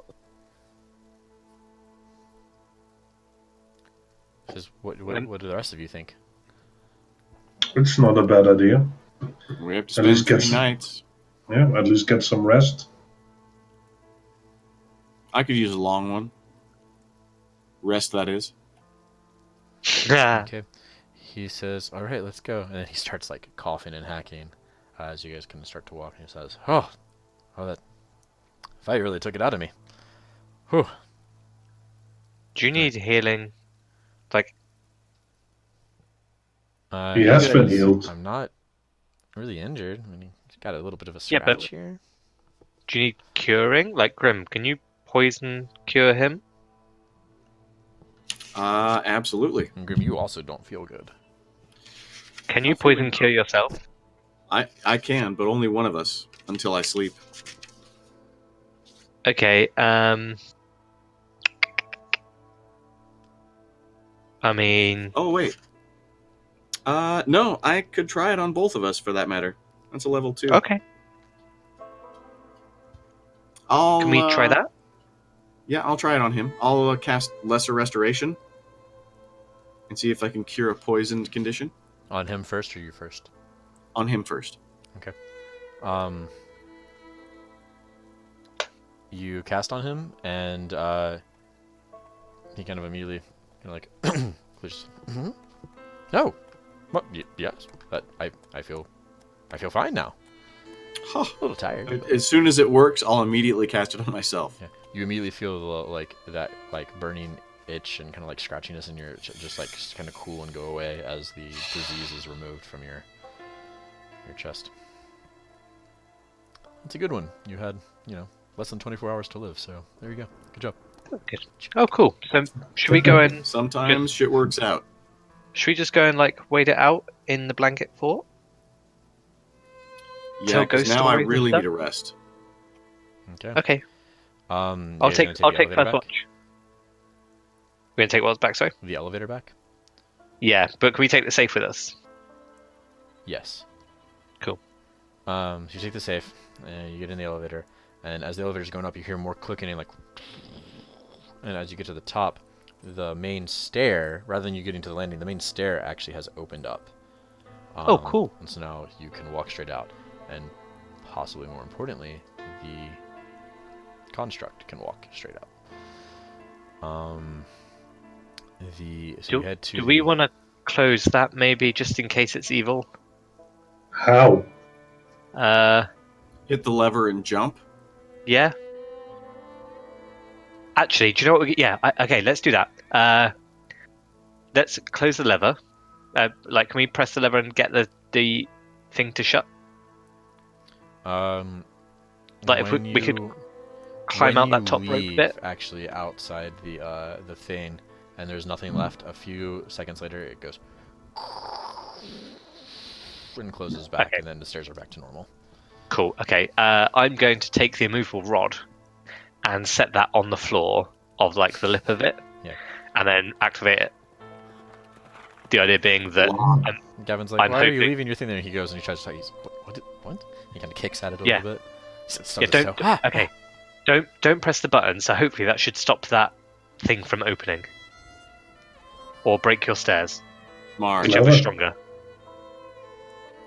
Probably break the stairs, actually. All right, so you We'll guys, hear that It'll make a lot sleep. of noise if that happens. yeah. So you guys head into the room. The pillow fort is kind of well under construction. It's the room has been cleaned up pretty well, and you're able to go to sleep and wake up in the morning just fine.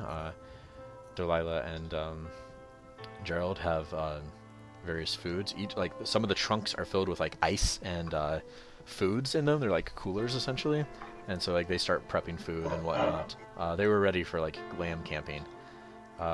You learn that the chauffeur actually has ridden. He dropped off everything and then left again, and then is kind of waiting out a ways, and is just probably sleeping in the garage.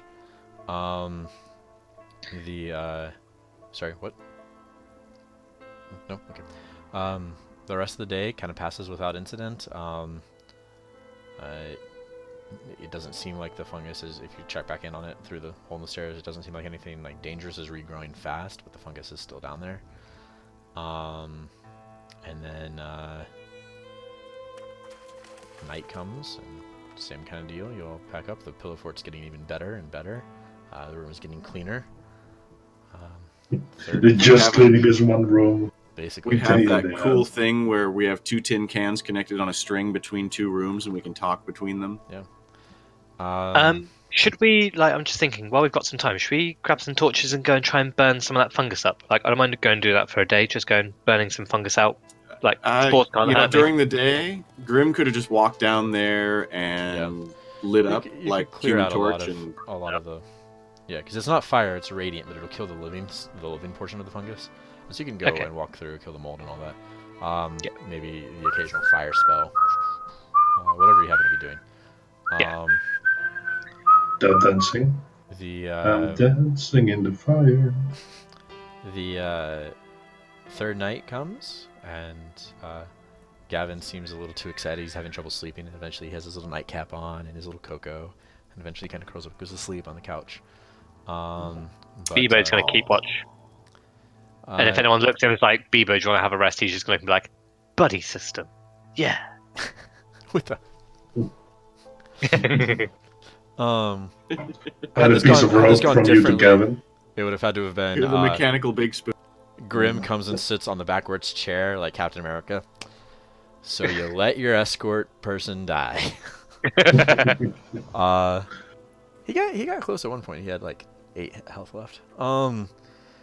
You wake up in the morning, and he's like, yes, very And nice. he drops dead. It's the 3rd day, and he kind of looks around the room, and he's like, or the 4th day or whatever. He's like, guys, we made it 3 nights. Woo! Excellent. And you hear a click from the middle of the room, and every single face goes, whoa, like terrified, and the safe unlocks and the doors a little bit, and he walks over and opens it, and it's just a drawer filled with like a nice quill and pot of ink, and it's all like kind of padded in there, so like that's why you weren't hearing it move around. Like it's all built for this stuff. And there's one little. Everything is covered in ink now. There's this one box that looks to be made out of like a dark wood, a really nicely made with little gold inlays, and a small green emerald right at the center of the crest on it. And he opens that up, and inside is a green gem necklace on a pretty cool blinged like chain with like this nice like pendant piece, and the thing is like that big. Before you say anything, I forgot what your name is now. I'm really sorry. Gavin. Before you say anything, Gavin, can I just be the first to say, dibs? He says, I think my uncle intended for me to have this. Oh, okay. I mean, just because I thought we were having this. Grim, was this actually a party, or is this an actually haunted house? If we were a more evil group... no, Bebo, I'm sorry, we deceived you.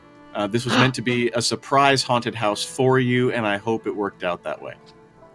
I mean, I had fun and I didn't die, so I guess all's well that ends well, I guess. Surprise! Bebo, like, claps up, like, yeah! So, the party can go and go back up to the tower, pull down the thing, but it turns out that's not necessary because when he puts on the chain, he is able to open the stair. I'm going to move the immovable rod so it doesn't ruin his house. Yeah. You do hear a bad creaking for a minute, and he goes, oh, or you go. And as soon as he walks in, just put it back on. No. And you guys can ride down the elevator. And then he walks up to the shield golem, and he kind of says, I am Gavin Trayborne. I am your new master and head of this household. Will you serve me? And the shield guardian just like kind of... Oh, actually, I'm okay, thank you. Oh, and sorry. Nods. Moment ruined. Well, congratulations. He says, Yeah. Welcome home. No, we're gonna still tear this down. Let's all go upstairs. We'll just have him do this. That seems like the Just best. have and him easiest demolish way. the place. So I you mean, all I ride could help. okay, you all ride up, and everyone goes outside. And First day of Reno is demo. they set up a a little picnic in front of the carriage, and the shield guardian just like walks through the house like from the side, just like starts at one end and just like pushes, and the entire thing just goes. And Bevo goes up and chop, and the entire house goes. I wanted that cool lamp. Ping, ping, ping, ping, ping, ping. Yeah. Ooh, this is all the treasure we need. Thanks for your help. This and friendship. And Yeah. this And thermos. he says, "Well, I'm is all glad I to need. hear that, because rebuilding this is going to be expensive, and I don't know." He says, "Now I believe we agreed to the price of 150 gold per person." Wait, what? We're getting paid as well? Oh. Wait, no, is that to pay you to be on holiday? Guys, can you cover my portion? I don't have 115 gold to give him No, for I our told you bed and board. we were hired help as well as entertainment. Oh, okay. So who do I pay the gold to? Me. He hands Don't you worry. Gavin hands you a baggie filled with 150 gold. Oh, sugar plums. That's amazing. Wasn't it a 150 per night? It was 50 per night, and that's why it worked out as 150. Unless you were trying to deceive him right now. That was No. Ark correcting you, but you are welcome to try. He also takes out another bag, and this one kind of doesn't clink with gold.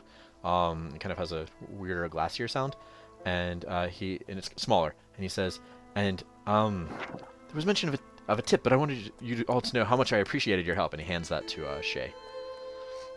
Thank you. When you kind of look inside it, it looks like it's gems, like maybe a handful of gems. Ooh, any diamonds? You don't see anything offhand. It mostly looks like it's just colors. There might be a diamond in there, but hard If to there's tell. any diamonds worth 300 gold, we only have one of those. No, We for should sure, keep there's another. If we find. You're guessing that bag is probably worth 100 gold total. Oh man, that's so For- kind of For you. the party. Thanks, friend. Can we come and hang sometime? Yes, if you're ever in the area, I think you can probably be invited to stay. Sure. Awesome. I mean, it'll take Yeah, a while to really well. rebuild, but Yeah, we have a standing invitation at the manor. no, I believe and you kind of hear a sound of like trotting hoof. And he says, "Ah, yes, I believe this will be our family lawyer, coming to make sure that everything is complete." And he looks back behind and he says, "Possibly should have waited a little longer on that." The shield guardian's now like walking up when it kind of settles in, and like a Ponzi like oh my god, what, like a Renaissance fantasy era like white powdered wig, like yes, gets out from the carriage and he says, "This will probably be a while and won't be very fun for adventurers like you, but if you'd like, you can my carriage will take you back to Grensmont." We'd rather walk. Oh, okay. No, we don't. No, we don't. We'll thank you for your offer and graceful accept it. Okay. And he says, "Thanks again." So Bye, close to bye, just friend. camera full of cat ass. Cat ass. Wouldn't be the first time this session that she mugs everyone. Yeah, but there's a difference between like just kind of general area versus like looking at you. No, I know. I'm just that saying. happens. I'm just saying. That happens. Yes. Get out of We appear to have entered the Brown Star system. here. So you get in the carriage. It'll drive. It takes about a day. So you'll arrive the next morning, and that is where we will pick up next session. Ooh. Bye, everybody. Have a beautiful Bye. time. Sit with your sit. Bye, everybody. Bye, everyone.